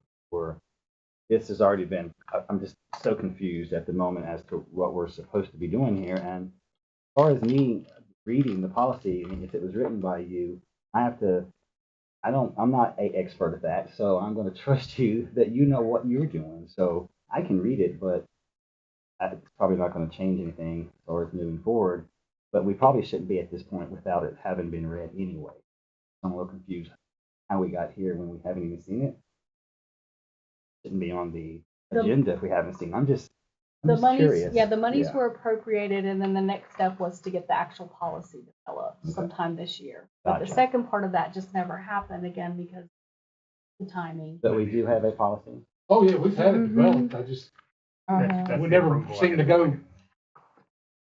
We voted on the funding. Both of them, and they were supposed to go back. Yeah, but there was only a few people that saw it. Please? Sure. Thank you. Sure. They were supposed to go back and make some changes. And I think you all come in, we went through, and you were supposed to go back and make, and then it was supposed to come back again. For everybody to have a copy. I have my copies that were given to me. I don't know why. I can't answer that question. They were not presented to Public Works Committee, and they were not presented to the mayor. I can't answer that question. I came to my meeting. They did their presentation, and it was up to the former town manager to make sure that those items were presented in your Public Works meeting and that they were passed on to the mayor. That was their responsibility to pass that information on. Why it did not get passed on, I do not know. But I have the budget, the items that we approved for their budget was on the budget sheet that was given out. So, I mean, what happened here was on the former town manager because that's who you were supposed to meet with and get this information. And Vice Mayor, I did meet. I met my commitments. I did. I came in. I came in. Yeah. I don't know. I came in. I met my commitment. The question. So, moving forward, Mr. Hand needs a copy. You need a copy, and the mayor needs a copy. If you don't have a copy, those need to be given to you so that you all can read them. I do know that part of that was increasing the people. There were 4 individuals on a shift that were going to get a stipend for animal control. Was that all that was discussed? I thought, because I was aware of them, us voting on that as far as the budget was concerned, because we needed animal control officers on each shift in the event we got a call and the animal control officer was not available. I think we gave them a $1,500 stipend. Am I correct? Should be 25 or 25. Should be. $2,500 stipend. So I remember all of those coming through, and then these as well. So I don't know why I can only speak for what I have. What we can do is get that in front of you all so that you can also have that same information and you'll do from there. We'll say we'll catch it because I didn't worry about it. Chief Slimper, do you remember maybe why it wasn't presented? I asked multiple times where were we with that? Did we move forward? We didn't move forward in any direction. We went back in that finance at one time. Scheduled to meet y'all, and for whatever reason, we didn't. I believe the time was changed. It was originally at 10 in the morning, and then there was a request. Something Yeah, happened. change it in the afternoon. And you all couldn't attend, maybe when you could. So we were to set it up for the next Public Works Committee, and then that's when Mr. Freeman left, and the committee stopped meeting separately. Well, Public Works usually met in the afternoon, so I don't know where the 10, There was something at yeah. 10 o'clock meeting got canceled for some reason. That was the meeting with, budget and finance. Maybe it was that, it was one got Was that moved, not? and then, I wanna say maybe one got canceled because of snow, or something we had, something happened that we, but either way, we've been ready to go. I mean, I've had it written, and I mean, that's Just fine. waiting on direction. That's fine. I just feel uncomfortable. Me as just myself, not speaking for any other council. I just don't feel comfortable just doing and not being presented to me. That's it. And that's just me. I'm just, and I appreciate y'all listening. So then we're going to get a copy of this, we're going to read it, and next time we have any questions, we'll ask you and give you the go-ahead. Hopefully, is that okay with you? Is that okay with everybody? We just take it and read it, and then one more meeting. Thank you for your That'll be a patience. work session, the next work session. What do you think? That's what I was thinking, if that's okay with what it is all. February 4th? Okay, on the February 4th. Did you all make the adjustment where you were gonna align your dates for when the payout occurred? One of the things that we were waiting on was for you to align, I think the date, well, because you had July and I think you had June, or Yes. about one of, so that it was was one of the June. things. Those should be June, I think mine was June Okay, 10th. there needs to be alignment for I the think it was payout. for. Yeah. You would get it at the end of the budget year in a stipend. Right. That's As what long we as had it's agreed the to. same, I Yeah. think, where we were with that. Have a policy, nothing cheap. Have a policy, but they're gonna be similar to each other. For budgeting, I think the payout date probably needs to be the same. I don't know if council agrees. Plan. Thank Thank you. you. Thank you. Great presentation, both of you. Informative. So next on the agenda, presentation by presentation, Ms. Elder. Thank you. Presentation by Director of Public Utilities and Engineering, Billy Anderson, regarding an emergency access to the neighborhood adjacent to the 20th Street Bridge. Let's go ahead and take a quick break, seeing as it's kind of, go ahead, everybody I'm go, gonna stick around for bathroom the break. because we- break. Oh, he's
Flash pad.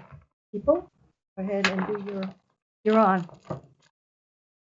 I think they're here to hear an update on the feasibility study. Okay. And Elaine is gonna summary of we got the proposal on Thursday, is that correct? Thursday. Give them a summary of what that entails, but I would like to add that I believe that Mr. Jackson suggested that once we got this, that we reach out to our other term contract providers with a similar scope of work, just to see if they would not only maybe come up with a lower price, but also shorten the time frame that's proposed here. But you'll go ahead and give them that summary of what's in there. They'll certainly be interested to know what that is. So, we all met with Krista. That time, I believe, I gave a council presentation about this last feasibility study. The council agreed to give consider her profits proposal. At that time, I believe the budget was. For those of you who are new to this topic, the $25,000 came from the Wytheville Foundation and went to Salt and Light, and Salt and Light graciously dedicated that for this feasibility study. So after we had the council presentation, staff reached out to Hurt and Profit, and we asked them to develop a scope of work. We did not get the scope of work task order back until Thursday, I guess because of the holidays. So in talking with Mr. Moore about it, he would like to see if we could get it done for a better price. And so I said, I think we need to bring this back to council, because we did have a council action to let Hurt and Profit do it. So tonight, I think the consideration for the council is sort of back up and punt and see if we can get it done in a more affordable way. So that item is on the table for your consideration. And let staff know what you prefer.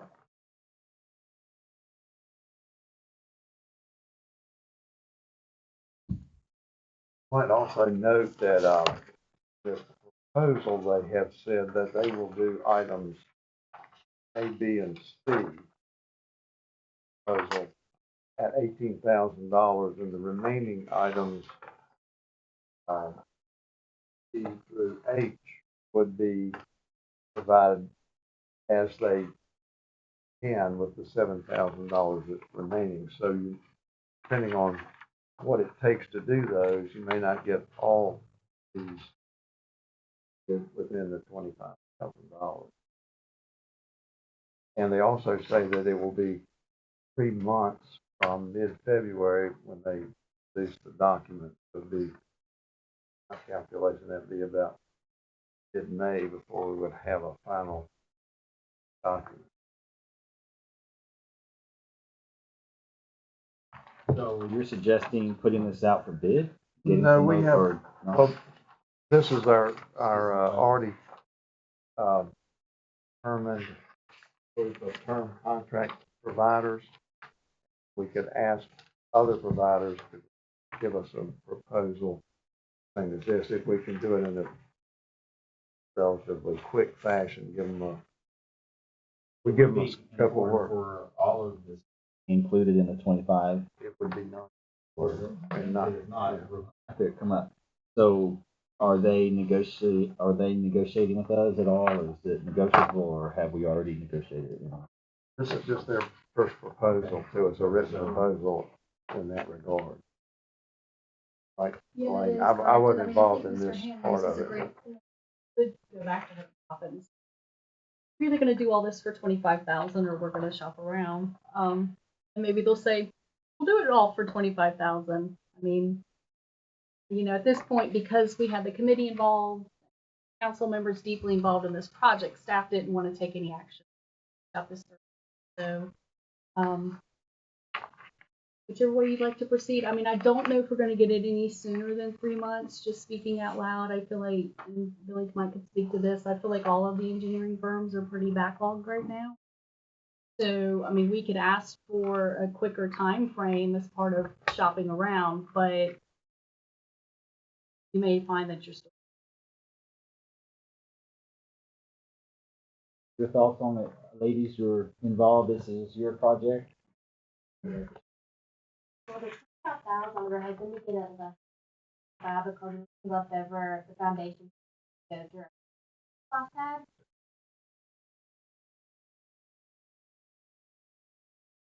Have other contractors we have already set a contract with or with. We have 4. We can reach out to those other 4 if the council agrees. I would like for you to reach out to the other 4. Anybody else? I'm in agreement. I as well. Do we see any benefit at all as to kind of calling their bluff on this other, or just, can you do both at the same time? You know, or just, Would we you just like go to on at least forward? ask them if they would do it first because they're local? You're happy with that? But once again, there won't be anything left because it's probably, if they do it for 25, it's probably going to take. So that might be. High for a project like this? Or is that reasonable? It's the floodplain analysis. It's the work to develop the floodplain analysis. Well, it'll consume, and even this is with me even producing quad maps or contours for them to use, a lot of the base CAD work, for them to develop a base flood elevation. Take a lot of work, just from experience from going elevation certificates, and say for instance for me to do a letter of map amendment, just basically drive a rudimentary base flood elevation for cow. Survey, private survey. Be developing one elevation place without, and this is a very localized drainage area. You're talking about a large drainage area that have to basically quantify how much. They're basically estimating how much is saturated in, how much rainwater runoff, how fast it's there, what volume, that's the volume side, hanging their hat on the elevation. Would require us to have that. Yeah, so that's probably a lot of work. It didn't seem excessive in terms of working from a private company. Can we offer other contracts? Yes. The reason why we selected certain profit is because when we ranked the term contracts, they're ranked in qualifications. And certain profit was like strict pay and like that. And the most, yes, we can most certainly go back, and if we can't get a good number, I do believe we basically indicate that we can't come to an agreement. Our other term contracts as an offer. Did negotiate contractor. Are we going to delay the process by asking? I think the answer from her probably pretty quick. We say that we really need this entirety of this scope performed in or at or near this dollar amount. I think we probably get an answer. That I think other ones could probably get us a reasonable scope, hopefully within a reasonable amount of time. Will the work be performed any faster? Yeah. I think me, 3 months is probably. But if you don't start now, then it is going to be put off. And if you did save, you might save $5,000. I don't think it's going to be a huge savings. And I would just guess it leaves you, someone else might come in 5 less. So the question is, do you want to wait several more months for that possible 5,000? Or possibly more, but I wouldn't think it would be a whole lot less. Your experience, I don't think there's going to be much price difference at all. It to be a price So you might just want to go on with it so it's not stalled. Just something that you all might, because I think it's really whatever you all want that council needs to support. So it's whatever you all feel like you want to do with that.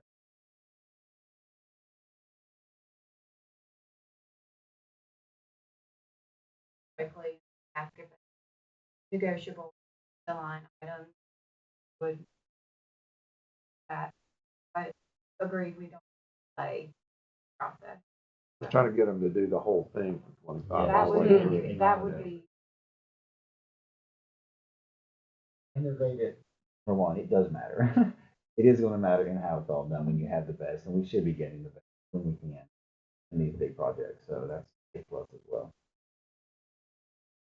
So, is that okay with you guys? did a copy also. Send Thank you. it to you. They have mine. Name two. No, we want you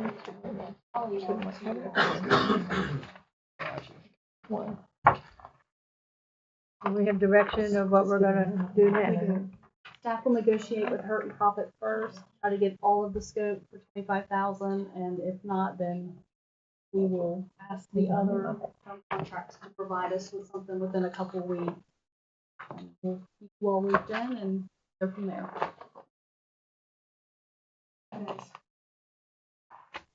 So could you, when you get that information, could you just do a brief email with them and council Absolutely. instead of waiting for another meeting? Mhm. And if we can get everything for 25,000, can we authorize Mr. Moore to sign the task? Oh, you good enough? A little question about that. Gotta be cautious. No reason why not, unless there's something we're missing. So get them started. Yeah. Forward, yes, yes. Thank you guys so much for all your time and everything into this project. Thank you. Mr. Anderson? I've got a project I want y'all to work on sometime. Thank y'all. No, I'm not. Of course, as you guys know, with the 20th Street Bridge, there's limited access to outside of the community over there past the tracks. When after the road was closed, discussion about alternate ways to access that community, other than the 20th Street Bridge and Crescent Turnpike. The only remaining ability to get over there would be completion of Madison Street, about a 570-foot. These might be if some guys can pass these around. It's just that these are an overlay of those are the crossings and able to get over there. On the left hand side are routes coming in from 21 and 20th Street Bridge. The way gets the other side of Madison. We have 5 rail crossings or underpasses in the town with. So Reed Creek is the bottom. The first question was for a temporary access point getting across what is now Litton's Farm, which was the Southers property, which is 101 piece. I believe Freeman and Mr. Slint met with Brad Litton about potential of having a temporary, thoroughfare that goes through there that is available to the town in emergency situations. The topography somewhat difficult to get across that farm coming in at either a point at Madison Street right there, get across to it, and basically trying to link that into Lee Street, which is there off the road. That requires you to get up and across on the discussion that I had with Brad Litton just to kind of refresh what the conversation was had was that possibility wasn't very viable. To get we would have to put a lot of infrastructure in. We'd have to go in and grade a road, at least with a 12-foot wide, 12 to 16-foot wide tread, a good route. We had to get a fire truck across there. It's a steep grade, a lot of work. There is a lot of rock that sticks up in that farm. I surveyed it from others when they had it. So I've been all over it. blocking there, so I imagine grade of road through there would be have a lot of infrastructure, but very active. Just for a temporary solution. I have one quick question. I'm sorry to Yeah. stop you. What is the estimated construction time on the bridge when they started? We got contract documents back from Shorts and Associate, and then so we will go to contract with the bridge company, but the railroad has posted an expedited time frame of May 1st. Bridge done and back over May 1st of what year? this year. So we couldn't even build a road between now and May 1st to get out of there. Could we? Provide some context. So let me just provide some context of when we started. And I'm sorry, No, I know no. you're new, and I'm so just, we've yeah, trying to got figure to it out. remember to give some historical context. Okay. Back when the bridge first got declared to be unusable was in August of, I think, a year and a half ago. And so we were in panic mode. The town was in panic mode because we were worried about like a rail event or the people there just being totally cut off. And so that's when Mr. Freeman recommended that we try to find some emergency road that would not be a public road. It would just be like if we need to get people out, evacuation or that. So that's when we started looking at these two options. It was the Brad Litton option and the Madison Street option. So then as the months went by, the railroad started to agree to play ball with us and to get this thing back operational again. So once that process started on getting the bridge operational, we sort of backed off of the emergency route concept because it wasn't as much of like a knee jerk. I mean, it was still important, but it wasn't as important as before the railroad decided to cooperate with us. So I guess at this point tonight, somebody asked for this topic to be on the agenda. And so at this point, staff has been on sort of a holding pattern on this concept. Correct, yeah. And we haven't gotten as far as, I don't think, a cost estimate. Really was just some conversation. So, Correct, yeah. Was there ever any consideration of? Can I see that map and color? Is that this area? So yes, so there's Madison Street, here's the Litton Farm. So my question was more up here. Okay. Up here. In the sharp curve, when a railroad bridge is up here and you cut down the railroad avenue and go in that sharp curve, as soon as you get in that curve, immediately to the right is a crossing. Is it too close to the curve to make a crossing right there? It's already, and that belongs to us. When I say us, we have, if I'm not mistaken, yes, ma'am. We have right of way on each side of the railroad. My understanding was that was a grade crossing that was released in 1911 in exchange for there was 2 or 3 grade crossings that were released for use, basically reclaimed by the railroad in order to get that bridge over there. So and the railroad last 23 posted out in Wytheville County, I think 5 or 6 more grade crossings were slating to close. And so they are. So it's not very easy to get one open. They would, or they just wouldn't. I was just curious because that would have worked right there really well. Oh, absolutely. Well, and yes, absolutely. Right there's one right there as well.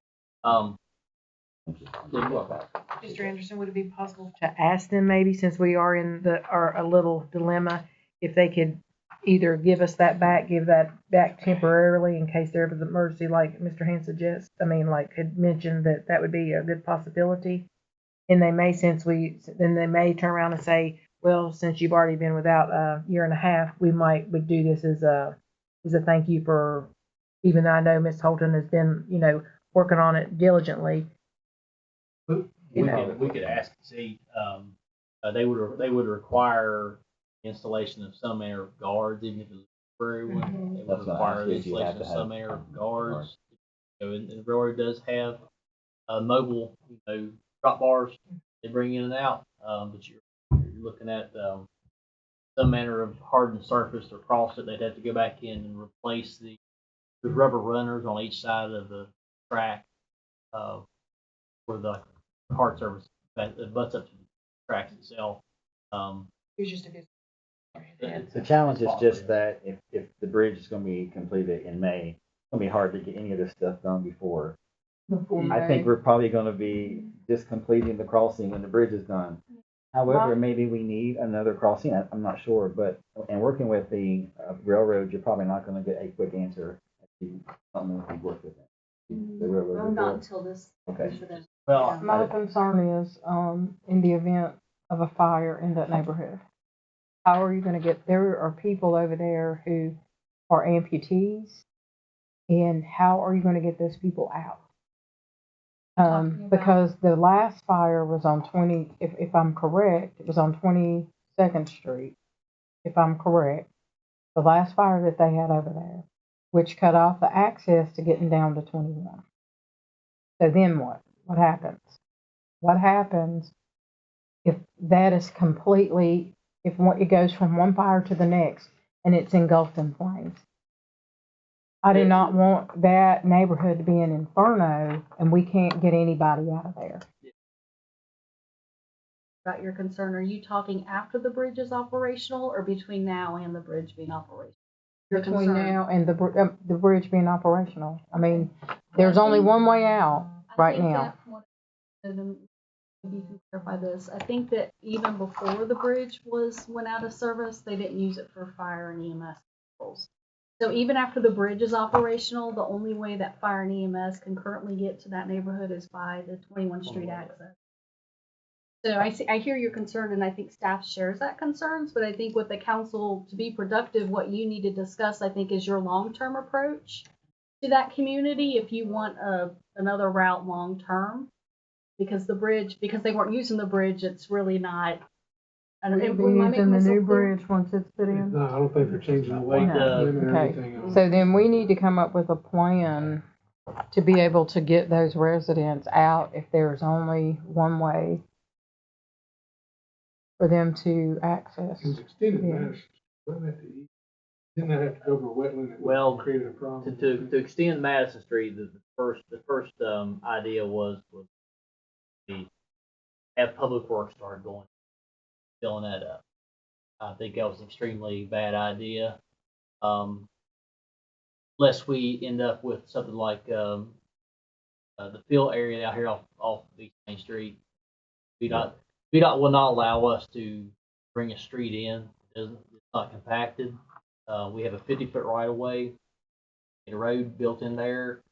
You have to have AEP move 3-phase line. There's about 4 telephone poles that has to be moved out of the right of way. We would probably have to acquire at least construction easements in order to be able to bring that fill up adequate level.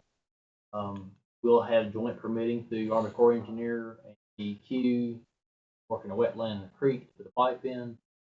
Told Mr. Moore today I was looking at some estimates about to bring fill in, bridge that gap, about 30,000 cubic yards. It's massive. That's about 2,200 Yeah. dump truck loads of soil material that we would have to first find a borrow site we could permit through DEQ. That material would have to be proctored, basically get a density rating on it, how much to compact it. A contractor to excavate it, transport it, install it, compact it. Again, get additional right of way, potentially even acquire properties in order to get those slopes in.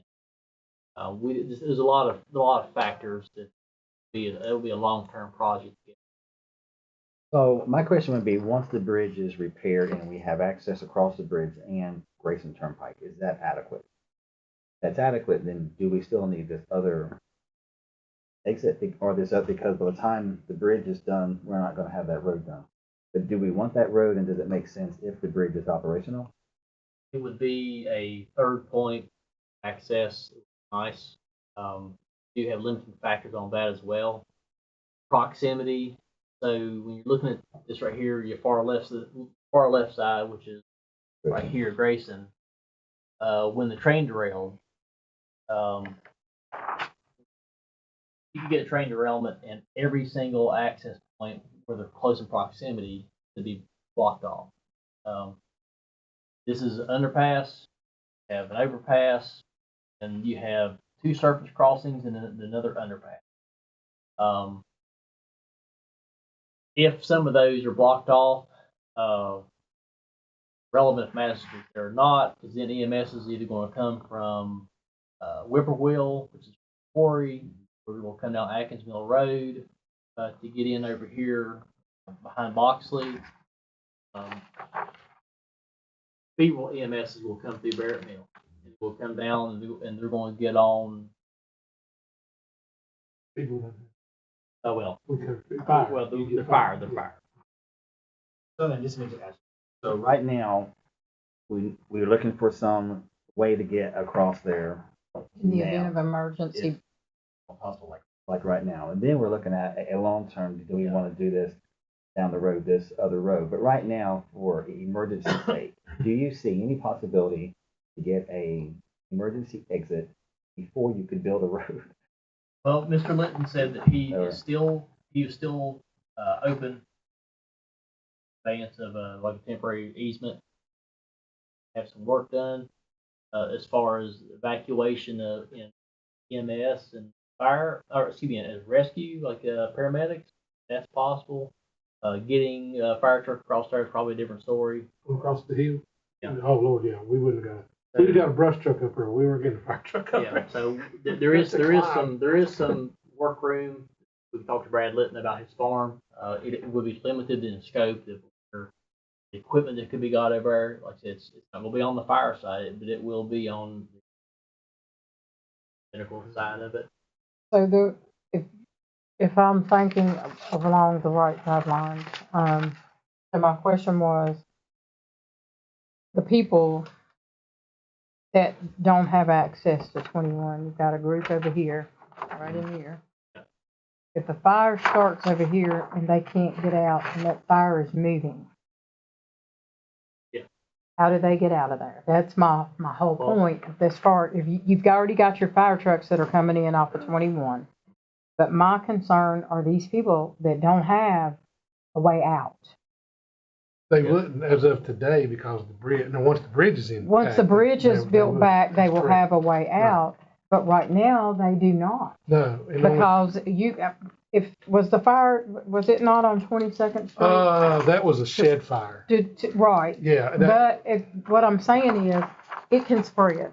Have you not been watching the news? No, I mean it could. Yeah, it could spread. It can spread. I'd have to go over and look a little more. I don't know if there's a fuel load over there for that kind of a situation to happen. Right. And so what I'm wanting is to know is what emergency access do we have in the event that we have a fire and it begins to spread and you cannot get them out on 21. So we have got to come up with a plan.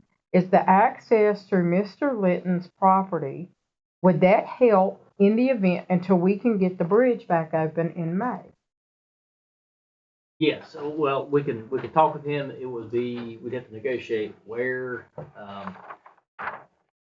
This is the ortho imagery is probably a little bit to look at. There is some existing farm road up there. So you need to show me where we're at and what we're looking at here. And I was thinking we were told we did have emergency. Weren't we told we had emergency? We were told that we would have an emergency. We were going to use Litton. I mean, he offered us to. Yes. Yeah. So here at the far, if you guys look at this, the little turnaround down here. This is Hunter Souther's house off of Madison Street. That's a little turnaround down on the bottom side. If you guys are all facing the same way. There's a little teardrop up in the top middle, the little driveway right there. That's a drive access that goes to Hunter Souther's house off of, I believe this 12th, that is 14th Street. Brad Litton's property kind of puts him back here. He does have a road that comes in off the far right hand side that ties into Lee Street. And that road comes up to the top of the hill and basically rides the top of the hill to H.A. Souther's house. You can kind of see where he has some structures up here. I'm not sure if it's cattle trough or feeders. There is a rough cut road. Comes down here, kind of ties in to Hunter Souther's driveway. I believe Litton does have a easement across this property here and across this property here to get to that 16th Street via the original conveyance for the Southers property, they had acquired an easement prior. That's looking like your temporary road over there. Now, that's all hillside, right? If I remember right. That's all hillside. On that road. That is not a road. That is This not a road for cars. No. This This cost would, a fortune to make that road. this would have to be from here And how steep it to is. here would have to be improved. I.e., we'd have to have basically the contractor in with a dozer, widen it, cut it in. It would probably be less expensive just to go straight right there than it would. And then that belongs to us. It's never gonna belong to us. You can put in a road. I just don't, I'm just asking, I'm not for, this might be better.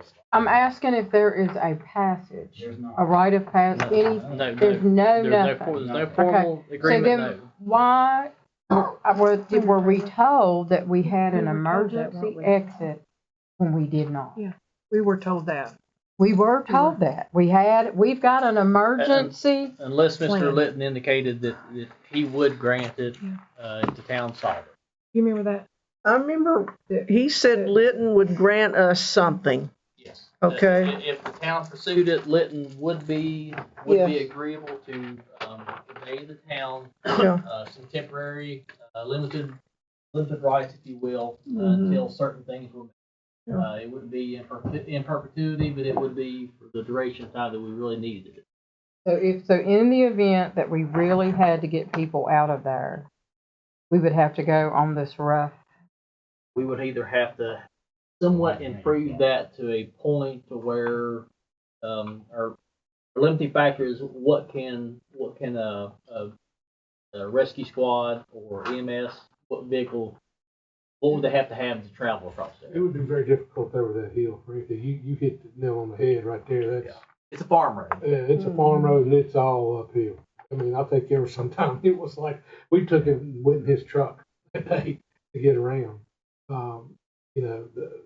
The better access, honestly, is if you're gonna do it, is put the money into what Madison and just being done with it. But for right now, Yeah. Mr. Thompson, what would have been good, that bridge closed, and this road could have been, and would have been providing. The problem is, it's so late in the game. It wouldn't have been done in a year and a half. It still wouldn't have been done in a year and a half. Again, it would take us 6 months to get a plan set through DEQ for the disturbance area of our borrow, and we'd have to have an engineer design it. We would have to again find a quarry area, pull this material from. It might be at least worth asking them about that one, opening up that one crossing, which is right there. It's flat. You know where I think I know where you're talking about, down there at the farm stores. It's already ours. Yeah, so you just go, but it's right there below the bridge, less than 100 feet below the bridge. It's right there, and you can that still would almost work, see the grade crossing. that would be I mean, really if we had the inexpensive. scenario you bring up, where you have that California, I would get Public Works with the front end loader and we never go. Well, no, I would go out Madison with the front end loader and open all that up, and they could at least walk that. I mean, we get people out of there one way or But there's another. people that are amputees. Absolutely, they're disabled. But that would be the only solution today, would be to very quickly get them out like that. That'd be about the only thing I could do. I mean, anything, nobody knows, it'll be ready in May. Nobody knows what tomorrow holds, and nobody knows what's going to happen from one second to another. Fix it until May. There's no way out. Right. There I is mean, no way out. If there there is was, no- I would so- support you, man, 100%. I just Right. can't find a way But out. we need to let those citizens know Well- a safety, something. I mean, if there's, what are you going to tell them? No way out for y'all. I mean, that's not going to go over well. I mean, what you'd have to do in that situation, again, when you look at what's happening in California, look at whole different fuel, whole different terrain, so much different. But, for us, the scenarios we ran were what happens when, and we've had it, what happens when getting under the railroad on the Christian Turnpike is blocked. We've had that happen. What happens when the train derails? And again, and those were like the longest ways around to get in there, and of course, called speed rule, and because there just wasn't any other options without building a road. I'm just We ran saying, as many of those situations as it could to figure that out. We need to work out a plan. I'm not saying build a road, but I'm saying that we need to think about how, in the event between now and May, if there is an emergency, what is our plan going to be to help those citizens get out? That is, and the answer is not Well, we building can a work up some road. stuff there. That's not a problem. I say, it's not a problem working a plan. Finding an actual good solution may be some of the issue, but we could work out something. Okay. I mean, because sometimes, honestly, sheltering in place is also the best option. Depends on what it may not be a fire. It may be a number of other things. All right. So Hazmat field on the absolutely. track. And we even ran those scenarios, what we would do if we had a hazmat spill getting in there. I mean, it does limit us to having that only one access in there. Right. Is there any way that you all can look at that? Oh, sure. And maybe work together and come up with an emergency action plan in the event that there is a hazmat spill, there's a fire. If we have to get those residents out of there, it could be an explosion or anything. Again, some of it may be, I understand there's people that are disabled, but some of it's going to be on foot, and we're just going to have to haul those people out. I mean, I don't know some of the options. And some of it may be you're crossing the road, you're holding the train.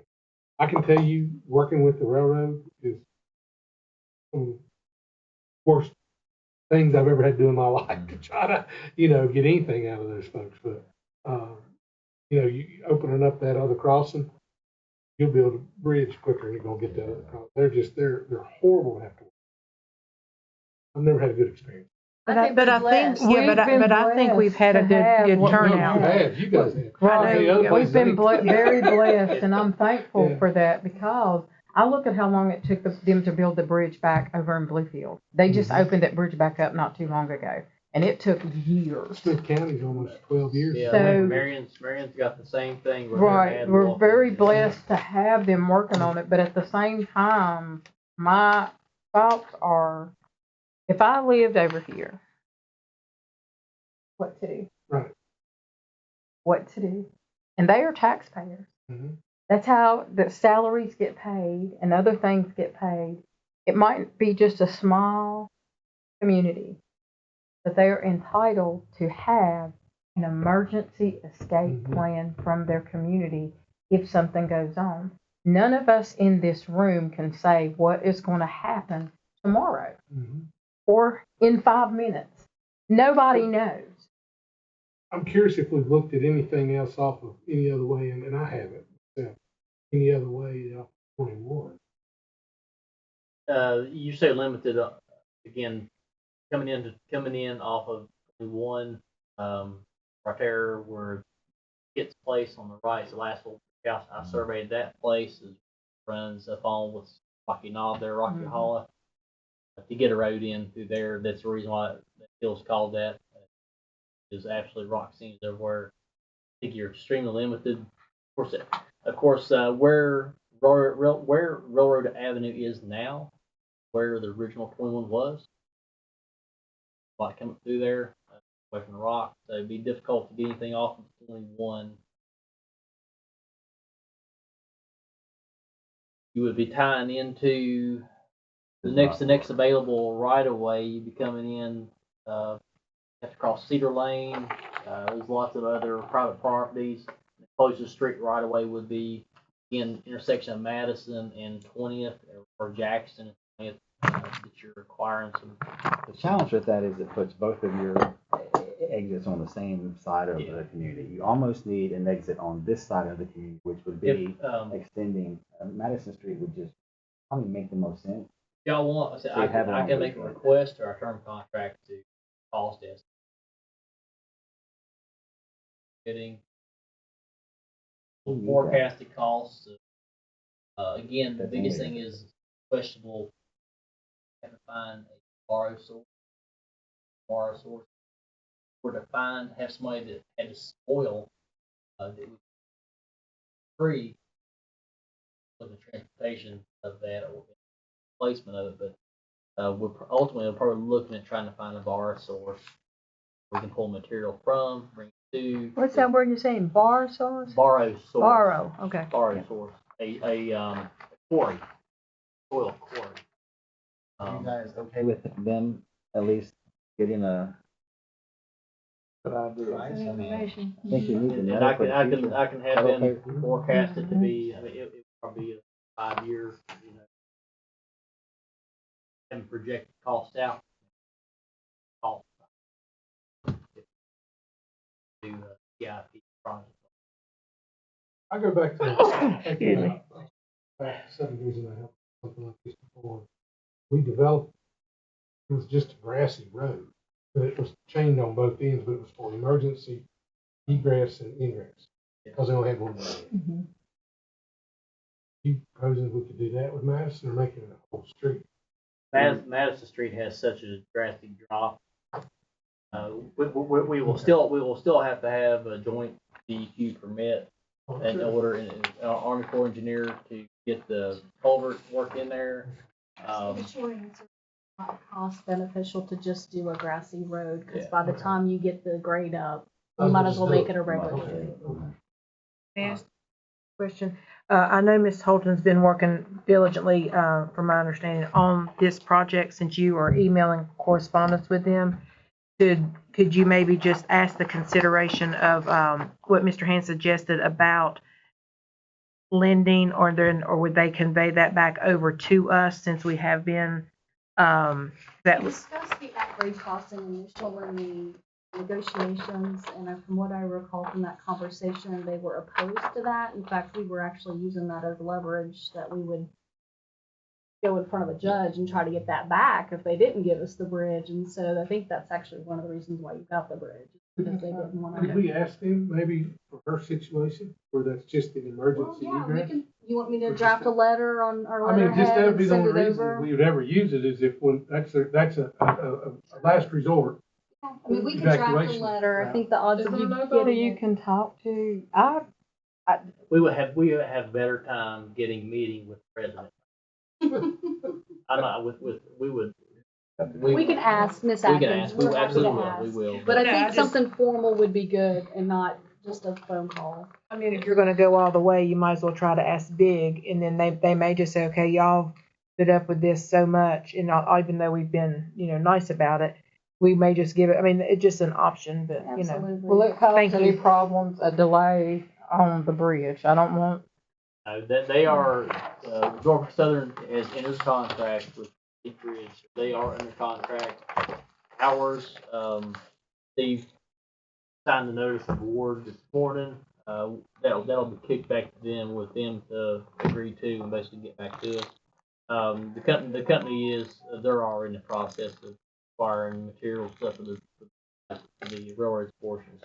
It's underway, so we won't see any delay of anything by asking.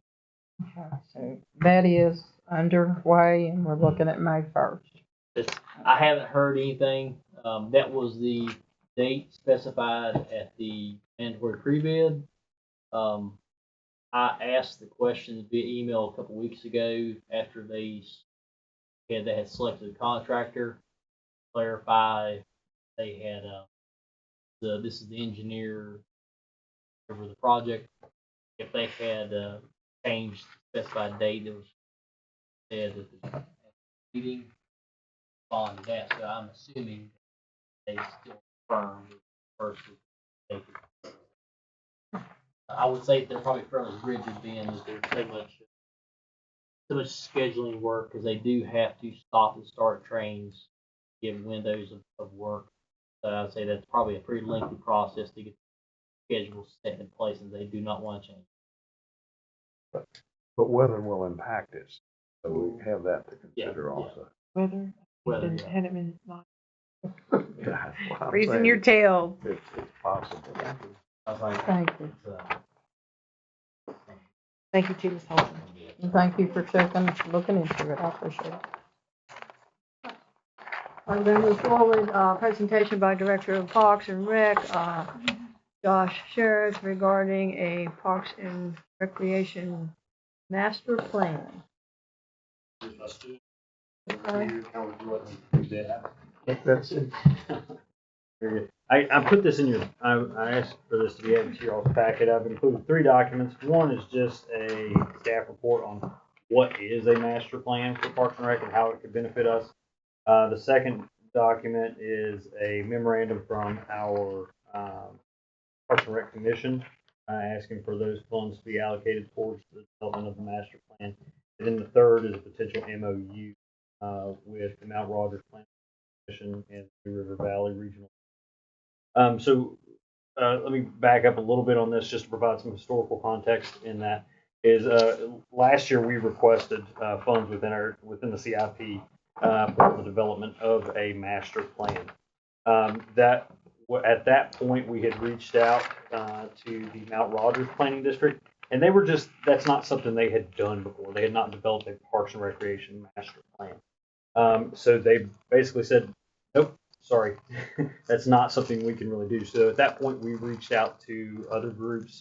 There was one out of Asheville, I believe, called McGill and Associates, and the lowest price they could really give us was $1,000. And that was spread over the course of 2 years.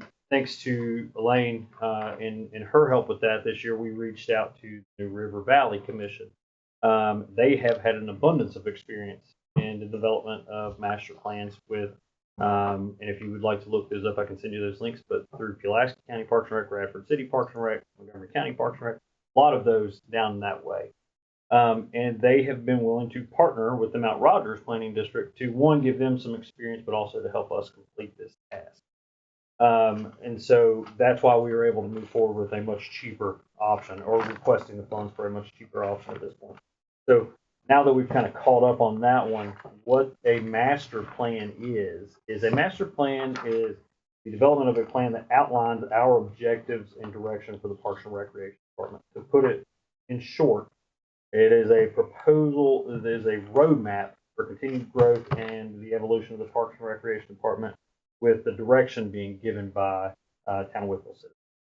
So in this process, there would be a lot of community engagement piece with our staff, with Rec Commission staff, and hopefully with the input of town council members in that process as well, to ultimately determine if the town citizens would request the development of some examples, additional ball fields, additions or modifications to current recreation spaces or facilities, development of greenways and blueways, additions to or redevelopment of existing parks and structures, land acquisition for the completion of those, addition or removal of existing programs, and lastly, one of the things that I think is a very important thing in that is redefining or the affirmation of existing recreational programming philosophy and our growth strategy.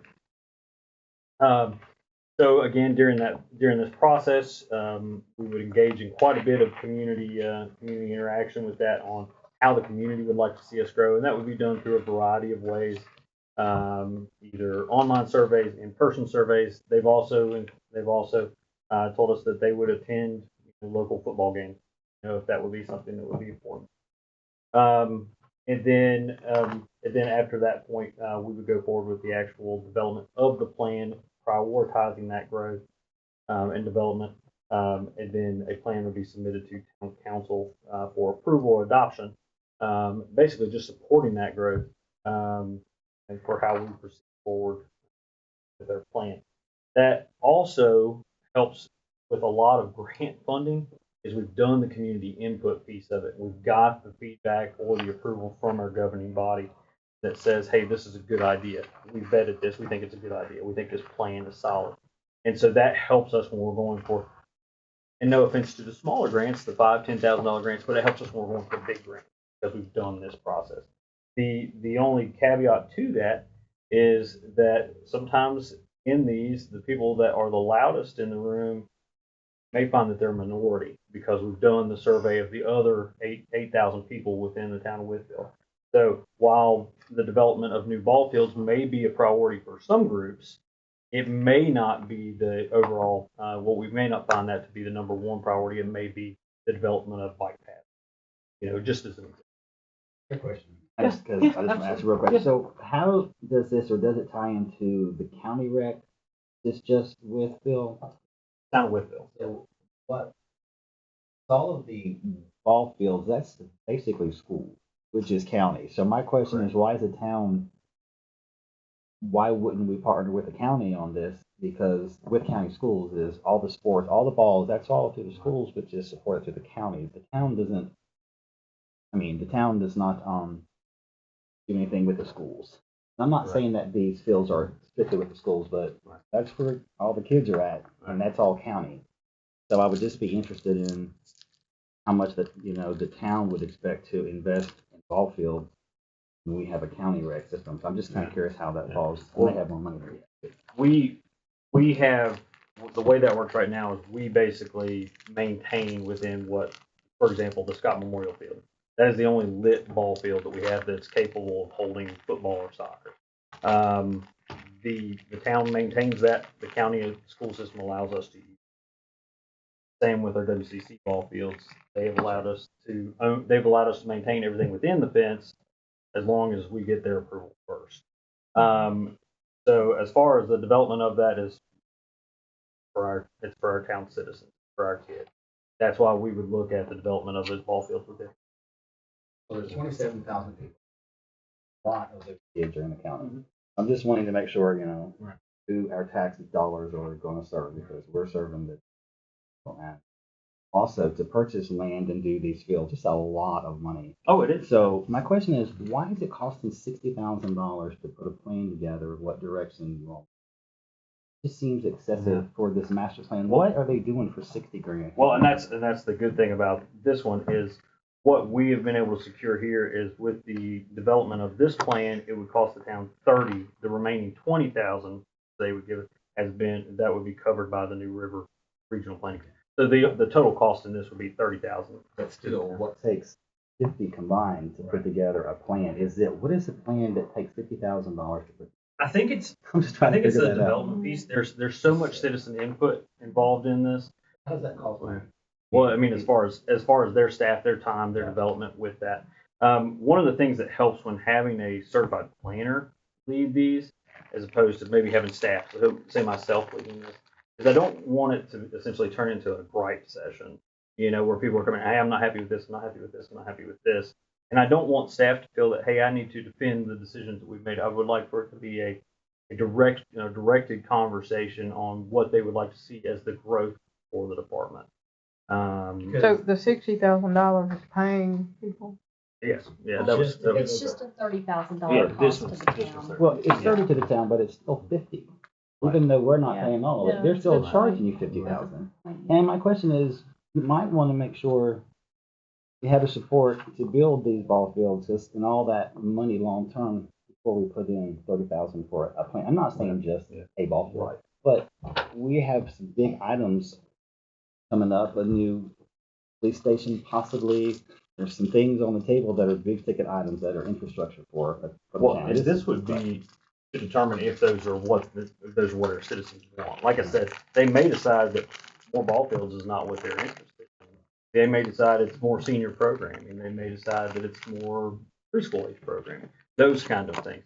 It basically helps guide us in our growth. What eggs do we put our basket in as far as the department is? Look at the scope of services on the very last page of the handout. It's got the things that they are going to do for that money. A lot of it is the citizen input piece. I get what you're saying. You may not feel like it has that value, but I remember when serving before we paid consultants. Remember the people that were going to advertise with them? We paid them $30,000. Remember? More than that. I think it was like Yeah, and so I feel like I might have made some mistakes in the past by supporting some of those huge things that really. I'm just asking, even for $30,000, you could take that much and put it toward something. I think you wanted a song or something. I'm just thinking, how can you better spend 30 grand? It's just a question. Well, I think the thing for me, the value in this is the ability to plan. So as far as our CIP growth, when are we going to, when is the determination for Crystal Springs to add additional trails? When is the determination that it is time with the participation that we have that we do need an additional soccer field? And when is that? And so for me, the value is in the planning of this. And this is something that this is as good as long as council wants to accept it. There could be time in 10 years, there could be time in 20 years. Council looks and says, all right, we think it's, the population has changed or something in demographics, we think it's time to read. And that's one thing I was gonna say, is Wytheville's not growing. We have not grown in population, so it's really hard just for me to see so much going into a master plan that we don't have the money to fund. Even if we pass the plan, we're just gonna have to get the money and it's. But it also assists again with that grant. Because we can show that the community vetting process has taken place. And the grants are good, but they come with a match, so we're still spending at least half in most of those grants. Just trying to be honest about what this might, we can spend this money and have a great plan, but if we don't have the funds to move forward with that plan, what my question is, what if you? Has there been any discussion as to what is going to be done with Scott on 7th Street? Are we still going to be able to have access to the field there, or? From what I understand, there may be a period of time just during initial construction or demo that we may not have access to that field, but it doesn't sound like the county at this point is intending on closing that field for use for the future. Again, that could change. I mean, there could be parking, there could be other infrastructure that is required for that school, but at this point, it doesn't sound like there is the determination to close it permanently, but likely for a period of time. Well, currently, the town does not own Correct. any field. Correct. Okay, and so we have to use the college. Yes, ma'am. And we've got to use Scott. Well, and we do own The T-ball we field. do own the T-ball fields, and we use those pretty heavily for the preschool kindergarten sports. And then we do partner with the county on the use of Ager. Okay. So with this plan, would that include? I know that Ms. Summers mentioned that they're having to drive their children to the county to participate in sport. So what's going to happen with that? Will they, if we approve this, will they still have to drive to the county? She's driving her 3-year-old. Again, the four pre-K kindergarten students, we do offer programs for that. Right. But the 3-year-olds, there are several parents that are driving their children to either Will Retreat or Fort Chiswell. And we don't offer those activities for the 3-year-olds. I know just from experience that those programs at that age are very beneficial. I know that to be a fact. That's how you see kids play in national championships. Right. I know that to be a fact. And so if this were to be approved and then we couldn't offer those services, I would be disappointed because we're approving a master plan, but yet it's still leaving some smaller kids out and some parents spending money to drive to Will Retreat and to Fort Chiswell. So I would have to think about it a little bit more because I don't want to see that. And once again, I do know it's important. I wish we did own our own field. I wish that we had a sports complex, because when you have a sports complex, then you can do a whole lot more with a sports complex. We don't have one of those. I don't know what land is available to even have one of those, but that would be beneficial to our community. I think that would be one of the good things about this is that it would assist in, if a piece of land would become available, that land acquisition piece would assist with that. It also would help us, as far as staff development of those, is do we develop those, those youth programs, those pre-K programs? We develop those as leagues, we develop those as clinics. Because I've gotten negative feedback either way. They're too young to be playing a league. They need to be playing in a league. How do we do that? So this also helps kind of guide that programming. I did have a citizen reach out, and I sent it in, I think, to Mr. Moore, Ms. Corbin, that he did say that there was a large piece of property on Fairview Road. He was talking about, I believe, about ball fields, and I'm not sure if you had talked to that gentleman or not, but I know there is that huge piece of land out there, and I sent the information in, the real estate information, just because I wanted to bring forth that concern that a citizen had reached out. And I have had some after we did have a couple of people speak out here. I did get some emails of people wanting to support it, but I wasn't really aware of the master plan because the one email said with county, and I thought I was trying to sort of figure that out. But I apologize for them coming as quickly. No, as that's they, fine. they mobilized very That's quick. fine. Yeah. So it was, after the rec commission meeting, that was one thing about that. So I think part of the challenge is you as council members and Josh as your director, you all get pulled in so many different directions about our parks and recreation program. One parent wants this, one parent wants that. So the plan, what it does is it provides a unified front for you to try to stay the course and not constantly get pulled in so many directions, because the reality is you've got 8,000 citizens that pay taxes in the town. You have a limited amount of resources, and so you really need to decide as a group how you want to put your money for the next 5-10 years, and not, you know what I mean? Every time citizens shows up, you're reversing course or you're going in this way or that way. I don't know. That's the benefit of the plan. So if you don't support it, staff understands, but What we're also asking is you consider it for the CIP. And I can't tell you that I wouldn't put it in there again for next year if it wasn't approved, but that's what the intent is for it. But it would help us prioritize the growth, and I hope assist council in the development of, or the divvying up of those funds. Whenever it comes to those, we can say that this looks like it would, that citizens would agree that this would be a priority or would not. Some of the things that might help identify, or like Adrian Park, where I think if the town and county would work together, they could probably better develop those recreational facilities and have better access to use for them. I don't know if that's happening or not, but I think it's something that this study could identify. And we have to, if we're going to do a splash pad, and we have a $13 million facility, your building was $13 million. The town has given a tremendous a lot back when it comes to health. They have that walking track. Of course, that was done by the college. They got some money. But we've done a lot of great things in here as being fit. And we support all that. The ball fields, I feel like there is responsibility on the county for that, maybe as a partnership. But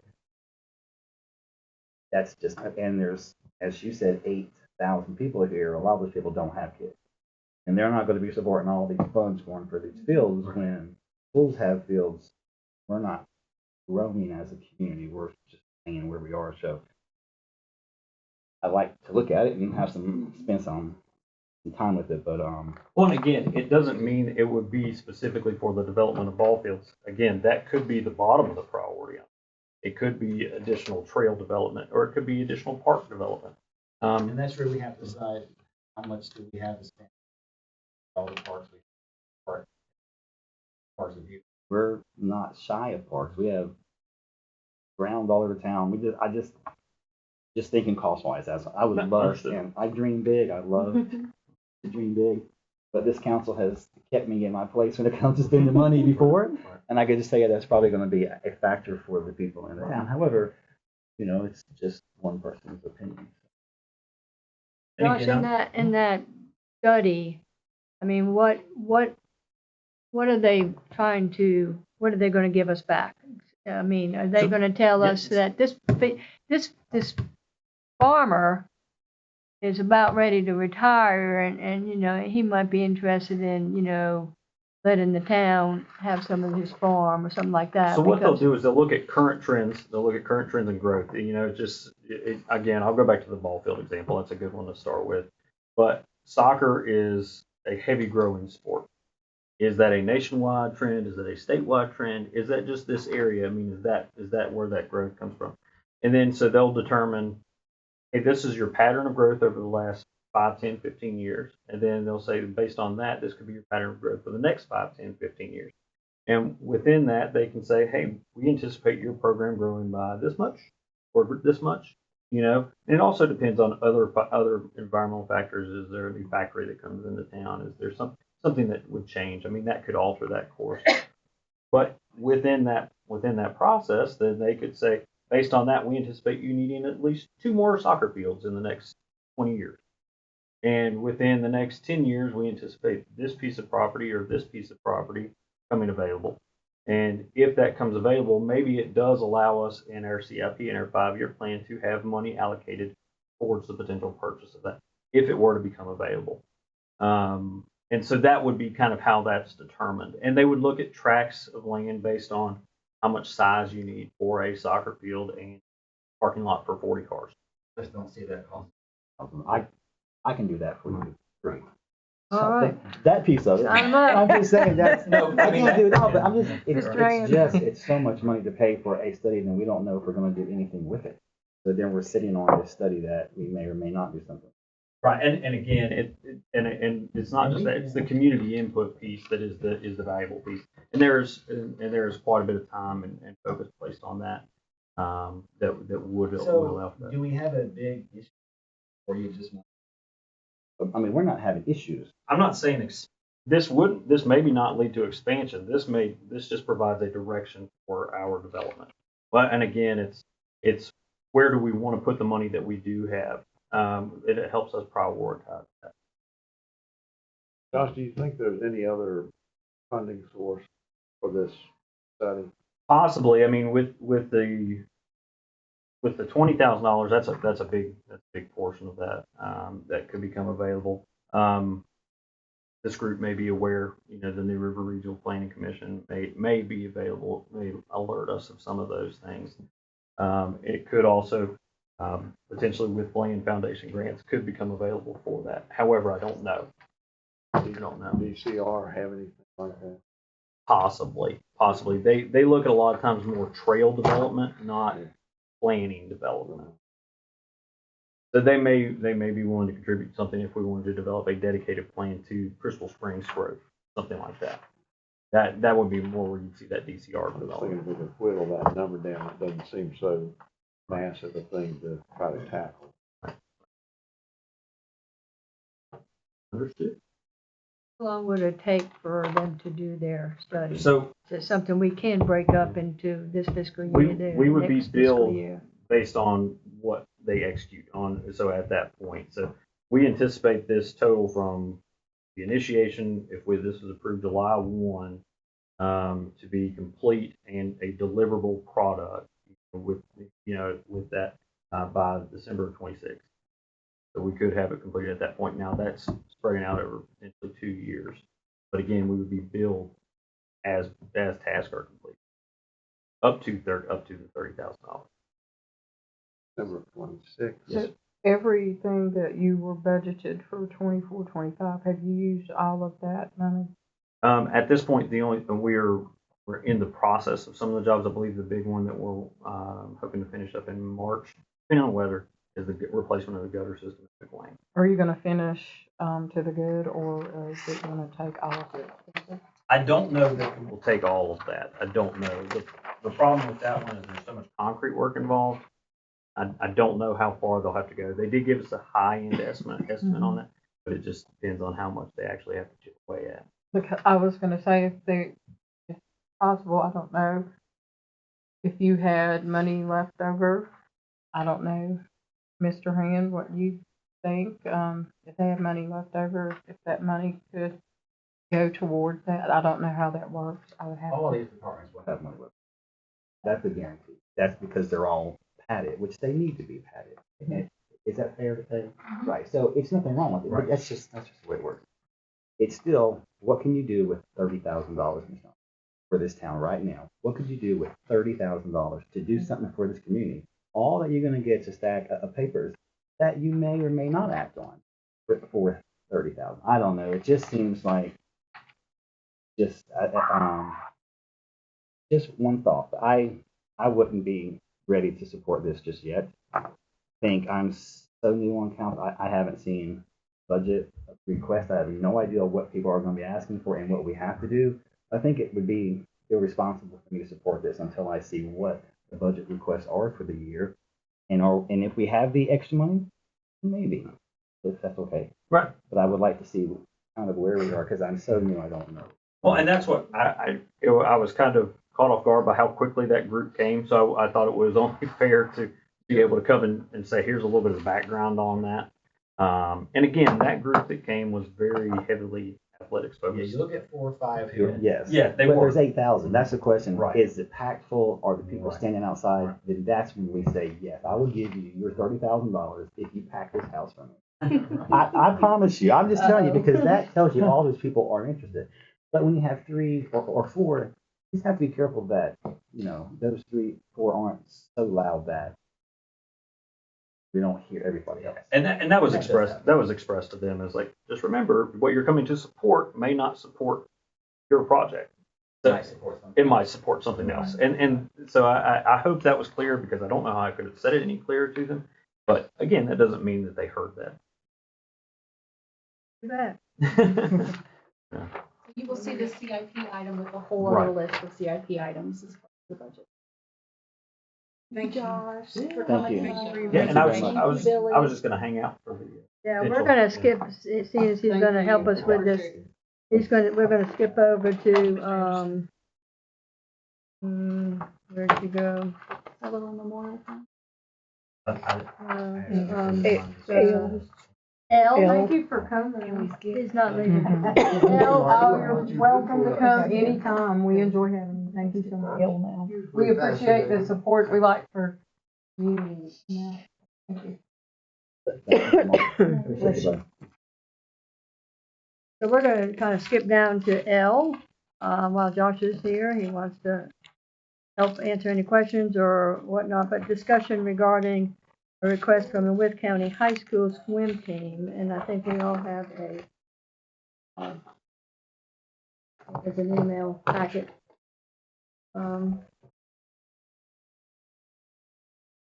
Yeah. 22. Now, I will say that, because I had gotten in somewhat of a pickle about 2 years ago, Josh, whatever, with who's now not a school board member, but a school board member, some moms, and there was a few people that were not living in the town that couldn't afford blah blah blah, and the schools were not going to support them and not help them, and we met with them and Josh, and it just kind of went round and round, and there was really no solution except for the rec center to give them all free passes and this and that because the school was just not going to do it. So that was at one time where I just picked my sense and said, go away and pay for it. I reached out to this email. I don't know if anybody else did. So she, not just she, very nice, seems to be a very nice, educated young person, very dedicated to the swim and all that. But this was sent out in just a smash email of about 1,000. That was it 1,000? I think it was about 1,000. About I think they got 1,000. hold of the chamber. Yeah, about 1,000 people. So I'm not sure if anybody had responded. I didn't know how many at that time went out. And she said she had a couple, and they had some businesses 3 or 4 businesses that were going to support. Kind of gave a blank question to her as far as what has the schools have done to support the team, and it was kind of a sort of a blank answer. She just said they support it. So I just wanted council to have that information. This is not one person who's standing here begging us for this, and they have gotten some grants out of it. I mean, some people do with that, but with that going forward, everybody can have their little input. So I think if you don't mind, let me on this. What they're doing is they're trying to offset the cost of operating the swim team program. Their big costs, I spoke to the coach, their big costs are the rental, or not rental, but the usage within the Wytheville Parks Rec facility. They also provide basically uniform to their swimmers, and then also the payment to their. And so total, they're looking at about $6,000 annually, I believe, in cost. 3,000 of that is the usage of our facility. Now that is because they have 3 days a week where they have essentially 2 of those are totally dedicated use of our facility by this group. So that pays for the three staff members and a supervisor to be on duty while they are. That also covers up to 4 home swim meets that we offer them to schedule. This year they've only scheduled 2. Don't know the reason why, and they haven't had one of them because of the weather. We've offered them the ability to make that up if they would like. But I know that is one of their biggest costs. Again, the other 3,000, I believe, is split up basically between uniforms and the cost of the coach. Cost of a coach? Cost of the coach. The school pays a coach, or the county schools. Where it's a George Wythe, Royal Retreat, and Fort Chiswell team. The county pays a coach for them. It's probably like a stipend. I think It's a stipend. yeah. I think it's like I think it is $1,500. I think is what I understand. So, in your opinion, the county's getting a pretty good deal for their $3,000. I think the county's getting a pretty good deal, and we don't, as an organization, we're requested to quite often to donate towards a program of some sort. We get a lot of times requests from the Georgia Athletic Boosters. We don't donate money to programs, one, because it's taxpayer money. And so typically what we'll offer is hey, here's some passes that you can include in a door prize or a raffle off or something like that. And that was when I received this same email, I explained to them that we would be happy to offer a certain amount of passes or something like that, not a monetary donation. I didn't receive anything back. And so I'm glad that you were able to, but I didn't receive back regarding that. You all don't do donations? Not monetary wise. We will sponsor, not sponsor. No, that's fine. We will pay for advertisements a lot of times in local booklets or things like that, or we will do that. But it's not a here's money. Unfortunately, there are just some sports that the schools don't really heavily support or think that and having 3 kids that it seems like yesterday that they went through there with stuff and doing like cross country, they didn't get any support whatsoever. The parents had to do all that. My kids are band kids, so I 100% agree with that. So I mean, I'm just throwing that out there. So I mean, I see that too. So I'll do whatever council wants to do, but I don't feel, seems that it might have been different if it the team come in or something like that, but I don't feel obligated to support you're that. doing the best you can to support them.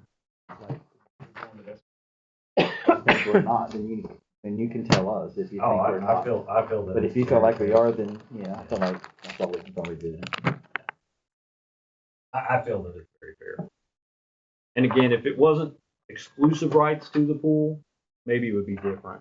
We were asking They take the whole thing. But that's why we provide them those 2 practices a week totally to themselves, because they need 5 to 6. And those are done after our closing hours. So Everybody's good with that. No donation. Good. Thanks. Thank you. Thanks. Thank you. Next discussion regarding the disbursement of the Sutherland Memorial Funds, and I think, Steve, you're going to help us with that? I think I haven't received any update from Angela that she's received any further communication before Christmas. I think she received communication that they would be meeting at Christmas. They would talk about it and they would get back to what thoughts they had. But I talked to her today, she hasn't heard anything back from her. So we're sort of holding pattern. Now there is an update. They did contribute to this fund substantial amount, and it's about 13. So other than that, I don't have anything. Right. I mean, you and I can both reach out, but I don't think that's my position to do that. Yeah, because it just kind of makes things look fuzzy. But I think just listening to the family early on, you know, they wanted something in the parks. I think it was more Elizabeth Brown Park, but I haven't heard anything, anything. But I haven't reached out, and I'm not going to. Well, I did, Hillary had a little caveat in her email back, to Angela. They said hi, and I just told her that we're glad to hear anything. Even demoralized Wayne. Haven't heard what. That's the daughter, not the That's the, daughter-in-law. that's, Daughter-in-law, yeah, daughter-in-law. Daughter-in-law.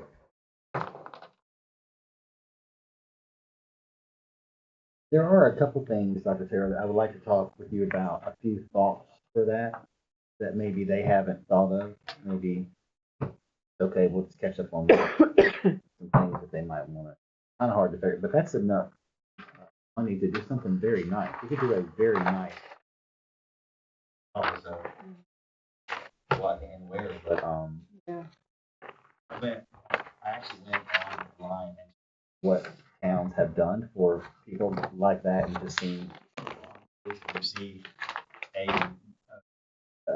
some structure named after them, or it's just all kind of things that you can do, all kind of I was just trying to pull some ideas that maybe might work for them to consider, especially when they have that much money. They could do something like super nice. So maybe we can talk about that later.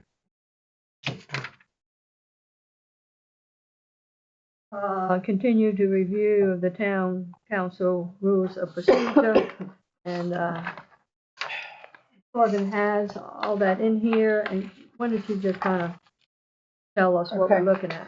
Well, interim town attorney Castle had noted at the last meeting that he had a couple of changes, so I went in and made those. The first one's on page 7, stating that our organizational meeting is in January versus July.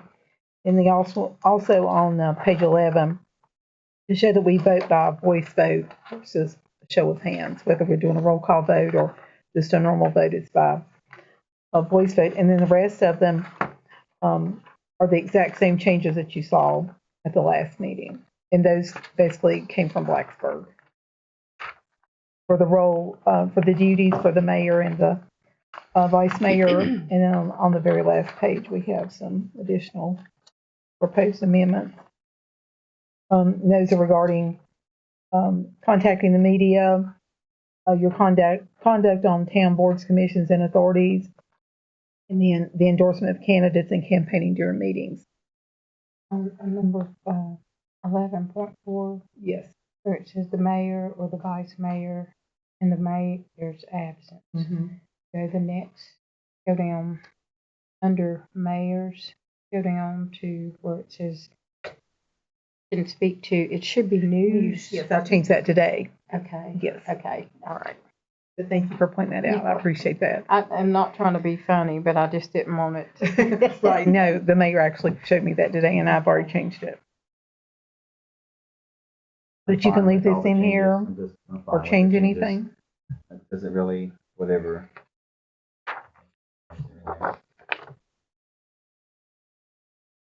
Good, I mean, I'm going to see.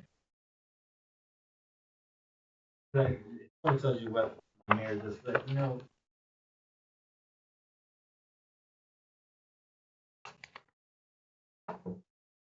I think that our town code really just spells out what the mayor's responsibilities are, and I think it really spells out well what the vice mayor's responsibilities are. These are just apparently something's happened maybe, and they've had a issue and they're adding this. Well, basically it was just because, a lot of times people will ask me, what are the duties of the mayor? What are the duties of the vice mayor? What are the duties of a council member? We've had all these questions over the years. So I just mainly put that in there just to answer questions for people if you had any. This came from Blacksburg. Yes. So what are the duties of Sherry? Where's that book at? I want to see the duties. I'll write that. I don't know. I actually have a listing. All right, so do you want to bring that? I've got a list from a long time ago. for vote on, or do we have to vote on it? Yes, you'll need to vote on this. So Um, you'll get all the yellows taken out of here. Yes, if you approve this, I would take all the yellow out of it, and then you'll see on the back page that the mayor I would change it to say adopted this 21st day of January, or whatever day you adopt it, and Beth and I would sign it.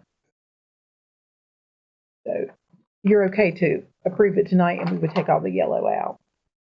If I brought it back, all I would do is be taking the yellow out and bringing this paper back to you, so the same thing. We can adopt it tonight at this meeting if you so choose. Everybody good? Do you need further review or? And we do review this annually. You know, you can review it if you have any changes during the year. You know, we can always make changes and bring it back. So Thank you. We have to have a motion, correct?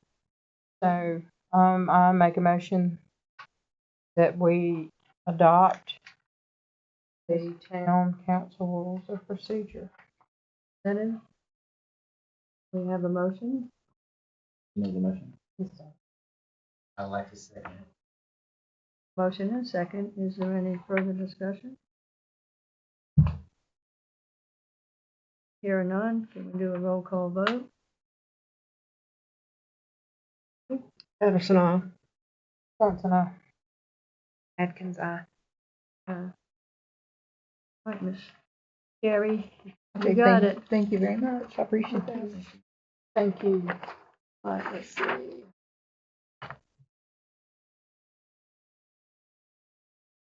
We're to discussion regarding the town's inclement weather policy. Today, a copy of it. Attachment to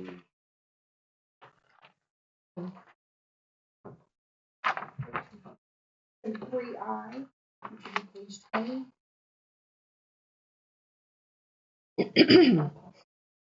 I'm just waiting. 1920, waiting for me to find it.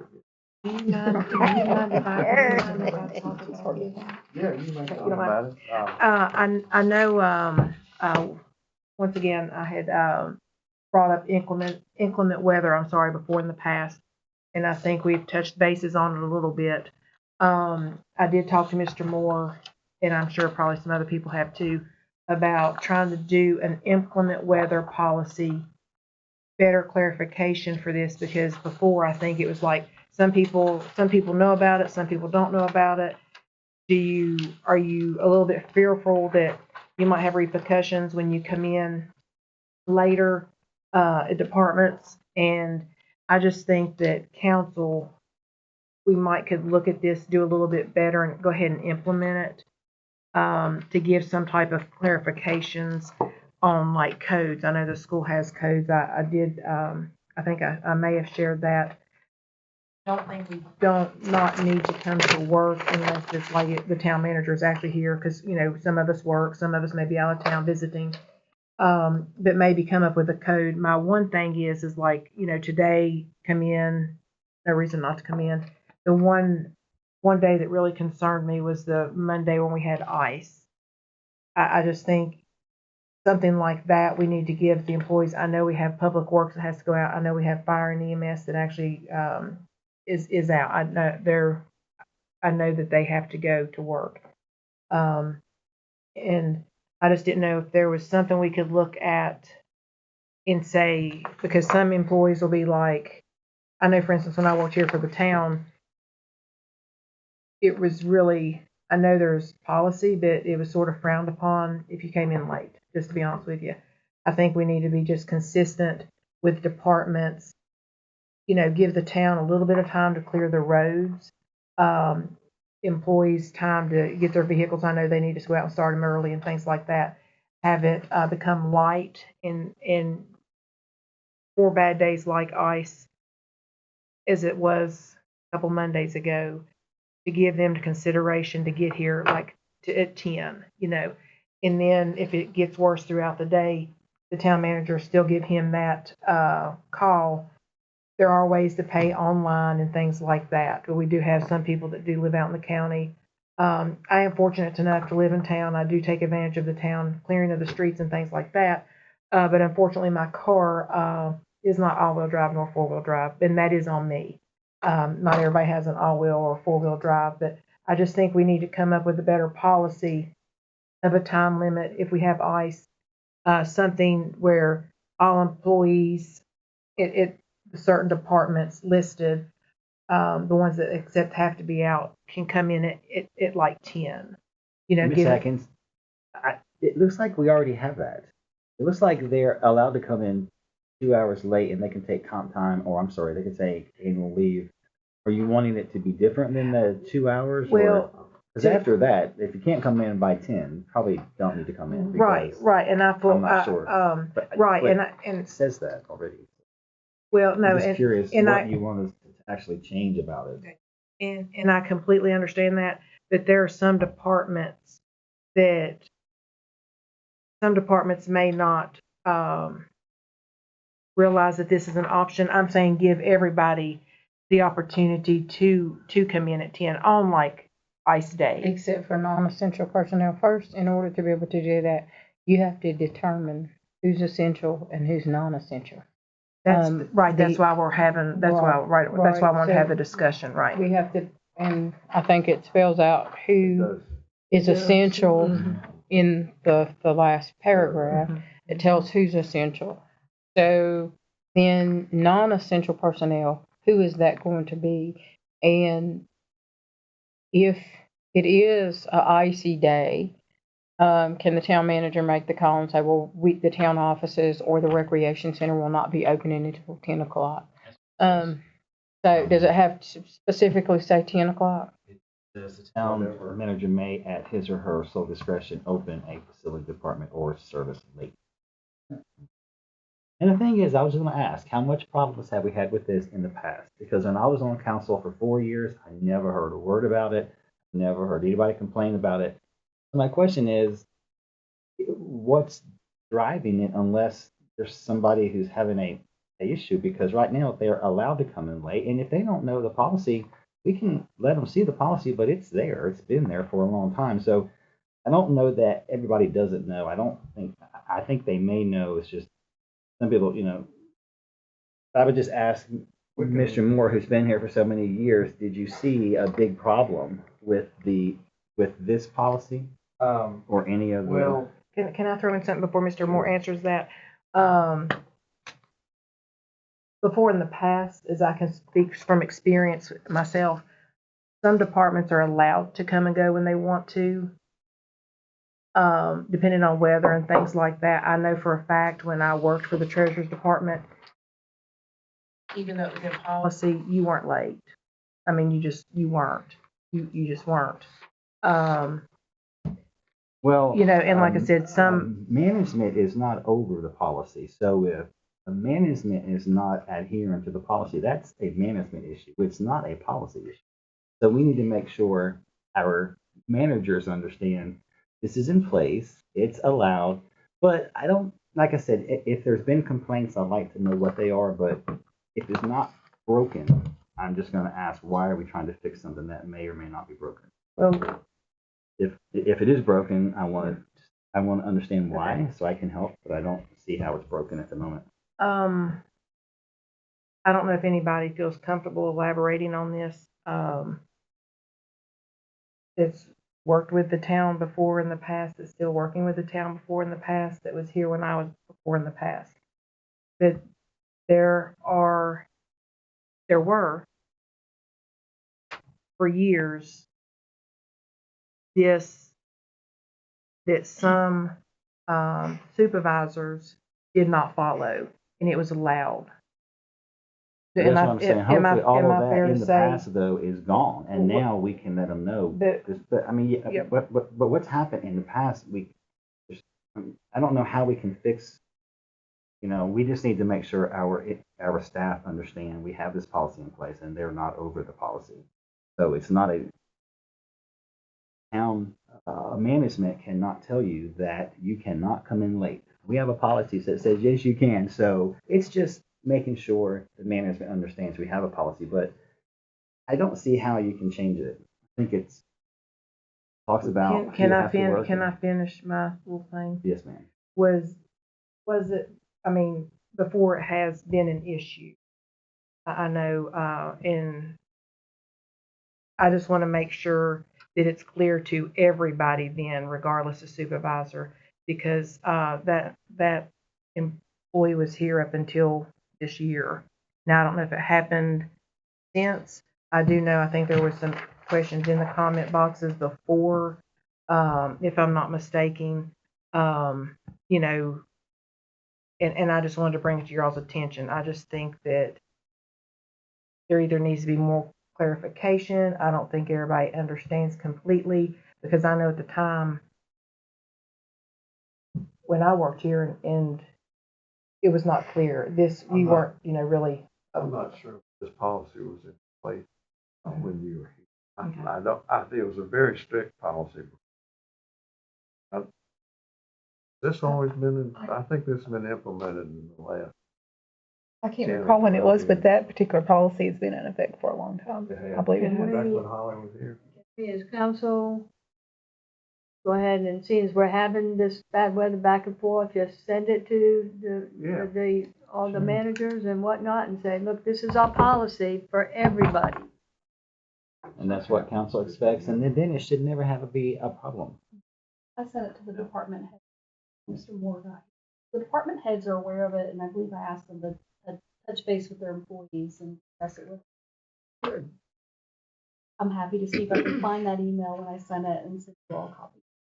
I will say the only questionable call here is the town manager closing and opening the facility. Because that's a hard call to make. If you're comfortable with that person right now being me, I'm fine with it. And I've made a couple calls here. I think it should be for the person in your seat, because you would know better. Get the word out. We've closed community center early a few times. We've closed the home early a few times. We've closed this building early a few times. So we have done it since I've been here. That's happened. Right, and I didn't want this to be like a slacker. I just wanted more clarification in case. Now, so I just want to make sure this is correct. The town manager will do it, like a department just can't close down their cell, correct? They would need to contact. I would suggest if it's good for one department, it's probably good for all of them. With the exception of the community center does open 6:30 in the morning. There's some mornings when it's pretty bad. And so if they anticipate that, or if it's bad, I don't have a problem with getting a call from them unless it's open at 8 or the night before determining we'll open it. I like the night before myself, just from somebody that I was always deemed essential personnel. So there was no, there's no inclement weather policy. And so, there were times when the roads, at that early in the morning, the roads are treacherous. And in the community center aspect of it, it's better if they have time to clear the parking lot before people start getting. Right. Usually that won't happen before 8 o'clock. So. Okay. Like our custodian that comes in here, or do they come in early, or Yes, she comes at 6 a.m. Yeah. So see, that's what I'm. 2 hours though, and have a 2-hour delay. Yeah. Okay. That's why I just want to make sure everybody knows. Everybody knows. And if they can't get here at 2-hour window, they can take another hour of vacation time. Come in 3 hours late. I mean, I think it's pretty flexible. It's just making sure everybody knows it and everybody gets the benefit of it. And no repercussions if you are late. If you're late, well, you're supposed to have contact right, supervisor, exactly. Yeah. They know you're going to be late, but and that applies, I think, to also essential personnel. If you're on the fire department and you moved out in Speedmore and there's 2-foot drift in the lane, you can't get in. Do the same thing. You can say, I get there 2 hours, show them the driveway.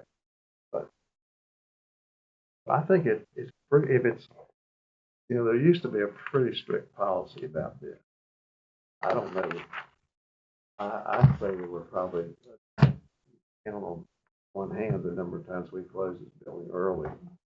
In 30 years, I was very few times. So I agree with you. I know when I was with the Treasury Department, it was very, But anyway, that's enough discussion. I'm Y'all sorry, okay with it? I've taken up too much time on something I was interested in, I apologize. Sorry. Okay. Good, Next good is- policy. Next is discussion regarding receiving digital packages for town council and committee meetings. I think I brought that up to Ms. Corbin. Want to talk about it, Sherry? You want? Oh, sure, I can do that. Well, as you can see how thick these packages are, especially your council packages. You know, we're putting these packages out now every week. So, you know, when we're working on one, we're sending out one and working on another, sending out one, working on another. So if you would like to, and I think everybody has access to the iPad, you know, the mayor had suggested that we would do this to try to save paper, you know, be a little more efficient. But you would need to bring your iPads to the meeting with you. We wouldn't have any paper packages for you anymore if you decide to do that. Now, if you want to keep doing it like it is, we'll be glad to do that. But, you know, a lot of times our packages are well over 100 pages. I don't mind doing digital, but at the same time, my iPad needs to be able to connect and work like it's supposed to. And I don't know if it has any kind of software where it's being remoted to. But Actually, are you having connection problems? sometimes it won't connect. It'll spin the wheel and say that it's not connecting. But that's why I went back to paper packets to avoid. And then I can't, you know, I think that if it would be nice, you know, to be able to, you know, I know we use our home Wi-Fi, but that iPad needs to be able to connect to Wi-Fi anywhere we're at. Whether it be in town, out of town, wherever. You know, it needs to be able to connect to Wi-Fi anywhere. And anyway. So when the New River Regional Water Authority package went out, I never got it. Ms. Holton sent me a email on the 3rd. I got it on the 10th. That's why I didn't reply. I didn't get it. So that email situation is a real problem, guys, for me. But I love electronic because I love trees. And I feel like we're so much paper, but I am very happy with mine electronically, all of it. Even when they bring in all these things, you know, maybe bring in a couple copies instead of 8 or 10. But if we're going to move in that way, I support it completely. But for me, it works fine. Is that your personal? No, this is one I got from the town. Yes, ma'am, it's from the town. And all I do is check my email. I don't do anything else. Just check my email on that, really. But I didn't get the package, and then Brandy sent me the package, and I did get it, but I didn't. And I was on the original email sent out from the authority. I just didn't get it, and then I didn't get Mrs. Holton's email for 10 days. That's a long time.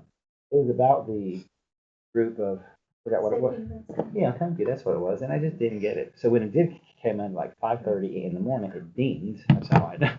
But anyway, I would love to get this email situation worked out because it is really not how we can serve if we're not getting the information. So I agree with you. If I can't get it on here, then I have to have paper.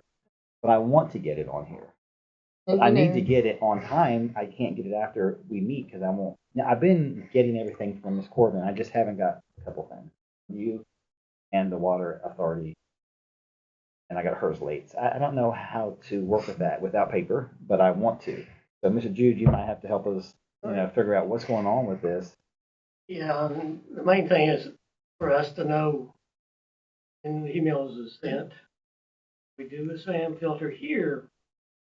It could be the size of the packet. It could be one document in it.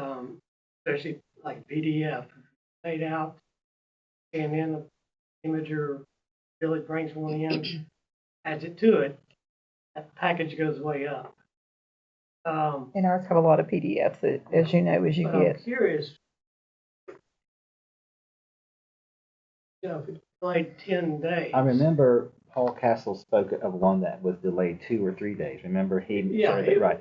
But I think she sent it on the 3rd, and I got it on the see here when I got it. But I'm just saying that issue will keep me from not having paper. I don't want paper, but I need to get my email. It's real important that I get them.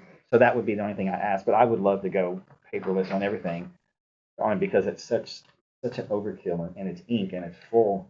It's all, and it looks really nice, and I do appreciate it being in that way, but there's a lot of money, and we have projects that we're going to want to do. We got to start cutting back on things like this that could really help make those other things possible. And one of the reasons is we started going all these extra. You know me. I mean, I'm not a computer person, but I'm the one that brought it up, thinking I would try it again. You know, give me a agenda, and then we'll have everything else here on the Yes, side. but you will have to remember to bring your, and I did suggest this to the mayor, and I may have talked to Steve about that too. I mean, as you can see, this is not just for town council, it'll be for all committee meetings. And so, especially the ones that meet in the council chambers and stuff, we could put in the budget to get cheap laptops and have them at every station. So if you forgot your iPad or whatever, all you gotta do is come in and sit down, and you can pull it up. So that would help. That would help us too, because if you forget your iPad, I'm trying to make a 110-page package for you. Yeah. And sometimes we only have just a few minutes. So if we could think about maybe buying laptops for every station out there, then that would be good. They would just stay in there. Okay. And we just push them back. If you need more direct, just push them back. And we can use them for Planning Commission, BZA, Building Code Appeals, everything. Everybody could use these same laptops. I think this is going to work better if everybody's on digital. Because I've noticed, like, I've wanted to go digital too, but when some people are on paper and you're on digital and you're trying to follow, you know what I mean? But if everybody's doing the same, if everybody's doing digital, I think it'll flow much better than the hybrid approach. I'm the last one that really knows how to do it or what to do it, so I'm willing to try. I brought it to you because I came in one day and they were all just going crazy. Everybody in here was just going crazy, trying to get packages out, trying to get this, trying to get that, and well, I'm just going to try We one have more the time. software that builds our package. So it builds your package based on what we put in it. So all we're doing is building the package. It doesn't put anything else on IT or anything like that. So it's just, you can see there's only 500 pages of paper in a ream of paper. So we're using maybe 2 to 3 reams of paper every package that you're getting. And now we're doing them twice or 4 times a month now. Or 6 times a month, actually. I don't have a problem as long as my iPad works. There are times I've even tried to connect to town Wi-Fi, not necessarily at the town office, and you can't connect to it. So so you can't get in your email. Then if you connect to somebody else's Wi-Fi, then it acts up too. It'll show you everything else, but that email, it will not connect. It will not allow you to be on anybody else's Wi-Fi, for the exception of a couple. It will not do it. I know that for a fact. And so, and sometimes at home, it'll. Yeah, down at the meeting center, what would happen with the iPad? Bad for doing it. People would come to the meeting, come to the meeting center and join. They would get DNS number. The domain name server translates Wytheville.org, Wytheville.org. Numbers out there. That's all numbers out there. Whenever they come back the next day after they had joined the hotel, it would not release the motel DNS number. It would give them a number from our connection at the meeting center, but it would not refresh that DNS, which it didn't have a way to get out. And the only way is actually powering down the network. You can go in and reset network connection, lose all your passcode. Now, if they had an iMac like that, you could actually go in and do a refresh DNS by itself, not the network. I have no idea what you just said, but thank you. I'm sure it's right. So it sounds like we've got 2 issues here. Number one is the digital packets. Sounds like everybody's Hey, Rob, I haven't heard from Ms. Atkins Mm-mm, yet. I'm No, she not, I'm wants a not. paper Yeah, I'm gonna package. get mine. I'm old school, as you can sit back and I take what I wanna keep, copy, cause I don't have a printer at home. I take everything that I want and I always leave the packet, but, you know, I just like to be able to make my notes on my things and everything. I'm sorry. But thank you. We can see how we can do that, maybe with digital and Miss Atkins still getting paper. That's issue number one, and then issue number two is your individual connectivity email problems. It sounds like issue number two is gonna be more of like everybody working with Ron to try to figure out when your issue was triggered, whether it was a server issue or a network issue or a firewall issue or a size of an attachment issue. Because I imagine all those things are probably taking place, right, Ron? Yeah. With the variety of issues that they're having. One thing to maybe suggest is, one thing on the iPad, they have airplane mode. Yes. Turn them off on airplane mode and come back. Not just turn them off, put them in airplane and come back. Give it a minute.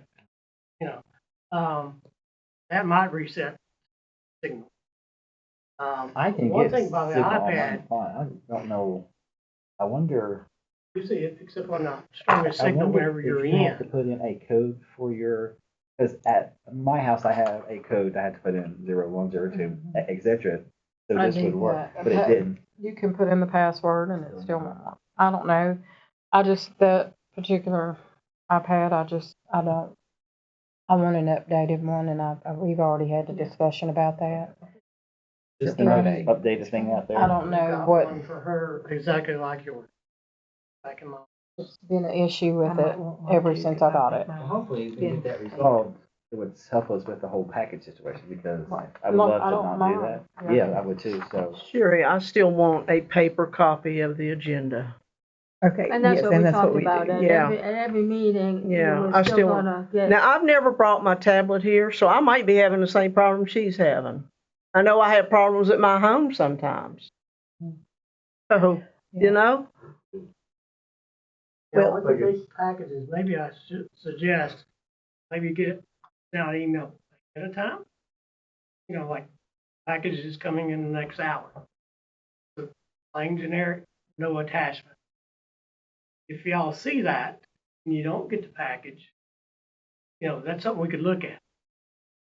Something to pinpoint. And then if you can't write any notes down when you thought you should have, then now Joseph mentioned something about the delay. Sometimes when you go, there's a way to look at the headers of that email, will tell you when it got to the server.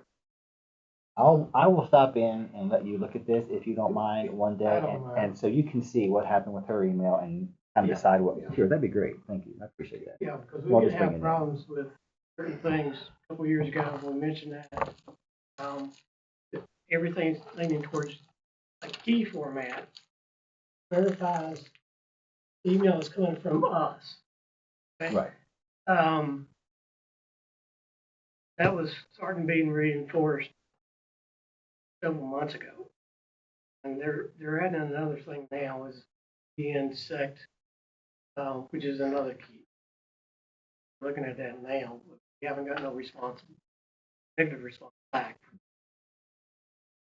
Yeah, we're willing to help. We just need to know what's missing at the time, or I'll just bring it in. You can we can look at the log file. look at the email and just see what happened, and you know, it's not a huge issue, but when I don't get a packet like the water authority, that's a big issue because I needed it, and I need to see it before I get there because we're supposed to look at it and have time. You're right. It's no big deal. It's just I hope that gets better so we can stay paperless. Well, Future, that would be maybe great. management can start having dialogue amongst themselves and whenever, but so whenever you're ready to try to transfer it over.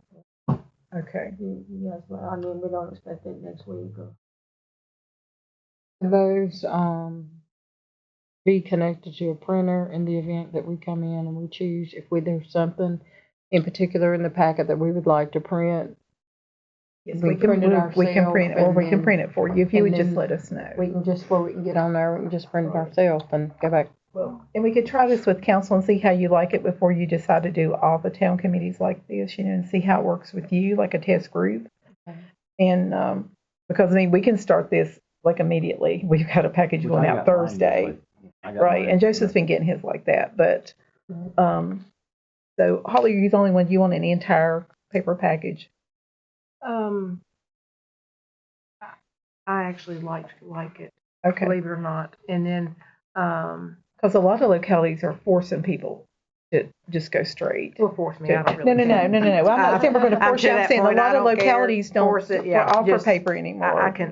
No, we're not going to force you to do that. That's not what I meant. What I'll do is I'll get an agenda printed off. I'm just saying that a lot of localities are already making their new members, when they come on, they're telling you have to do this digitally. We don't offer paper packages anymore. So we want to make this a smooth transition for you if Just if go you want ahead, to try. I'll do digital.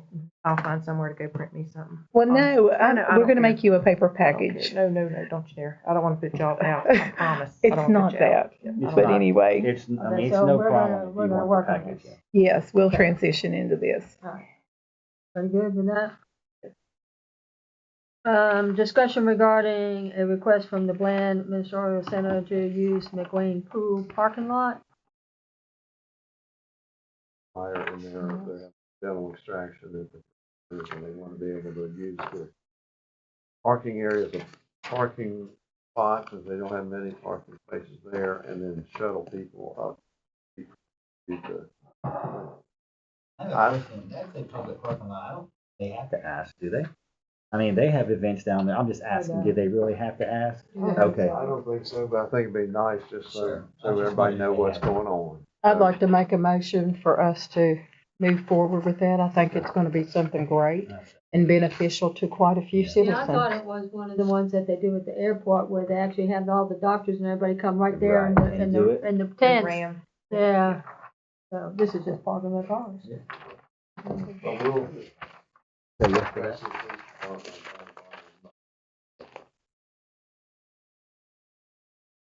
All right, so good to go. We need a motion and vote, or I think this is- you're good to go? Okay.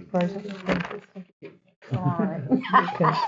One more off the list. All right, discussion regarding the Virginia Resources Authority Spring 2025 Virginia Pooled Finance Program, or like VEFP. Make this pretty quick too. We just make you aware that there were some funds. They sent us information about funds being available. I'm not sure we're ready to be able to apply for some of these.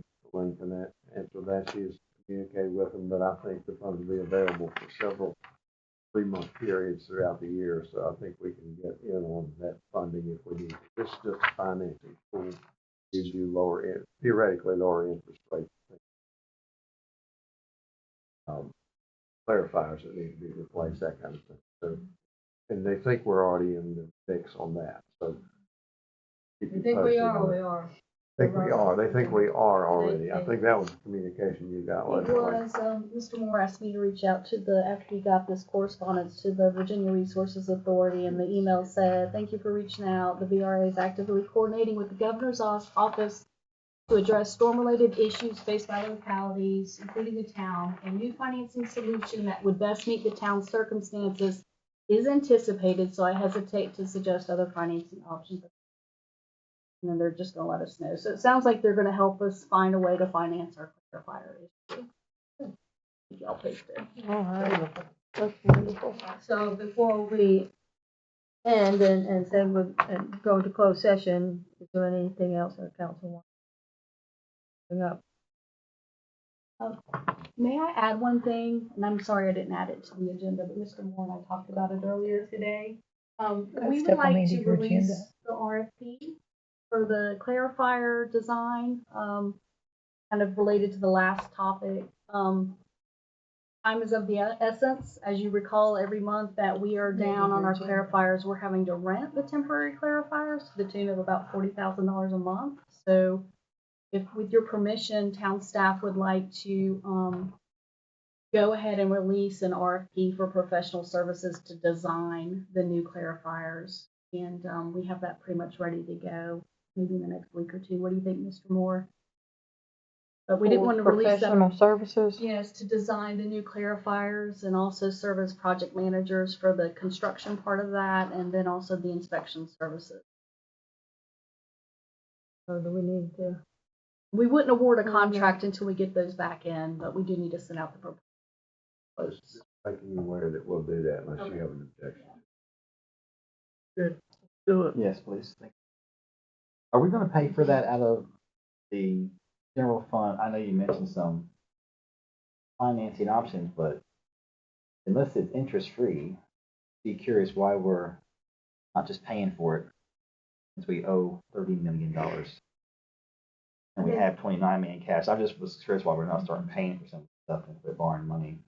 I guess we can have that conversation. We will, yeah. We're still waiting to see what FEMA's gonna do to help us out. Great. And then also we don't have the actual price quote yet. We're thinking somewhere between 6 and 12 million. And so, again, we don't know how much of that FEMA's gonna cover, so. I'll give you an answer, I think, but not right now. We'll talk about that. We'll talk about that. We can have a discussion just from past information. And we can maybe do lunch or talk or something like that instead of going on into a long drawn out meeting. Which has already been a long drawn out meeting. Yeah, we can do lunch or something, but I think I might have some notes on the previous. Well, I got one more thing. Make this quick. Paul asked that if you are still going to keep the advertisement open for attorney, he may need to look at other options.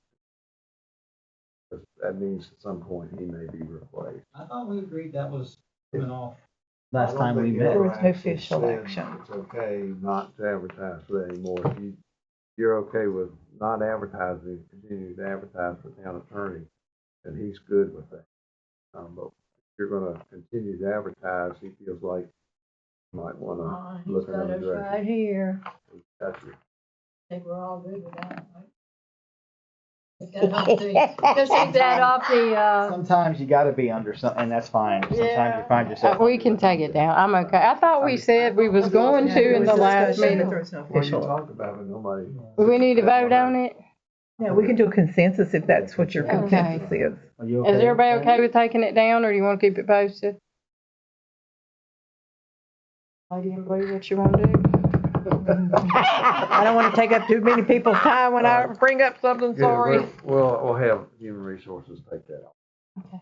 I do have one. Are we going to do this closed session? Okay, before we do that, I do have one thing.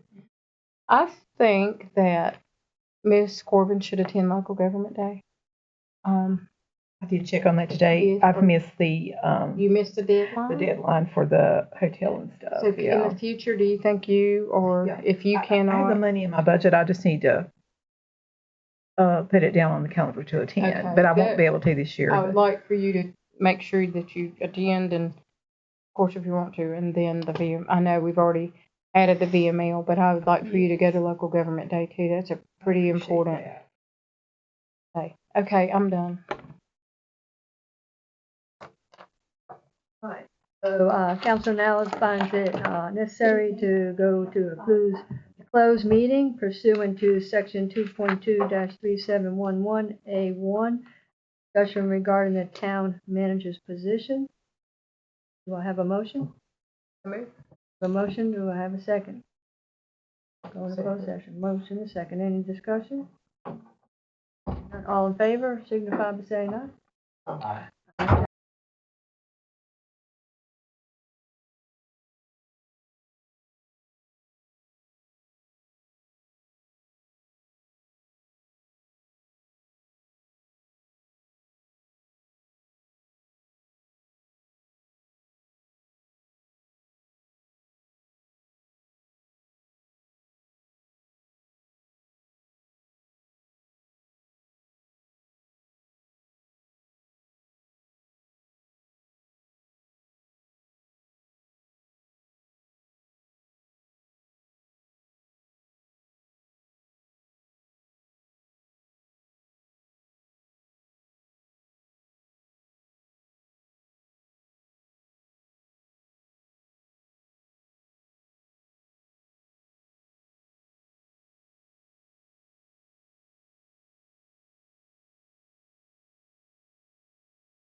Town council now feels it necessary to come out of closed session.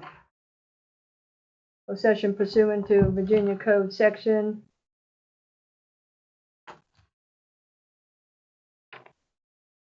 2.2-3711A1.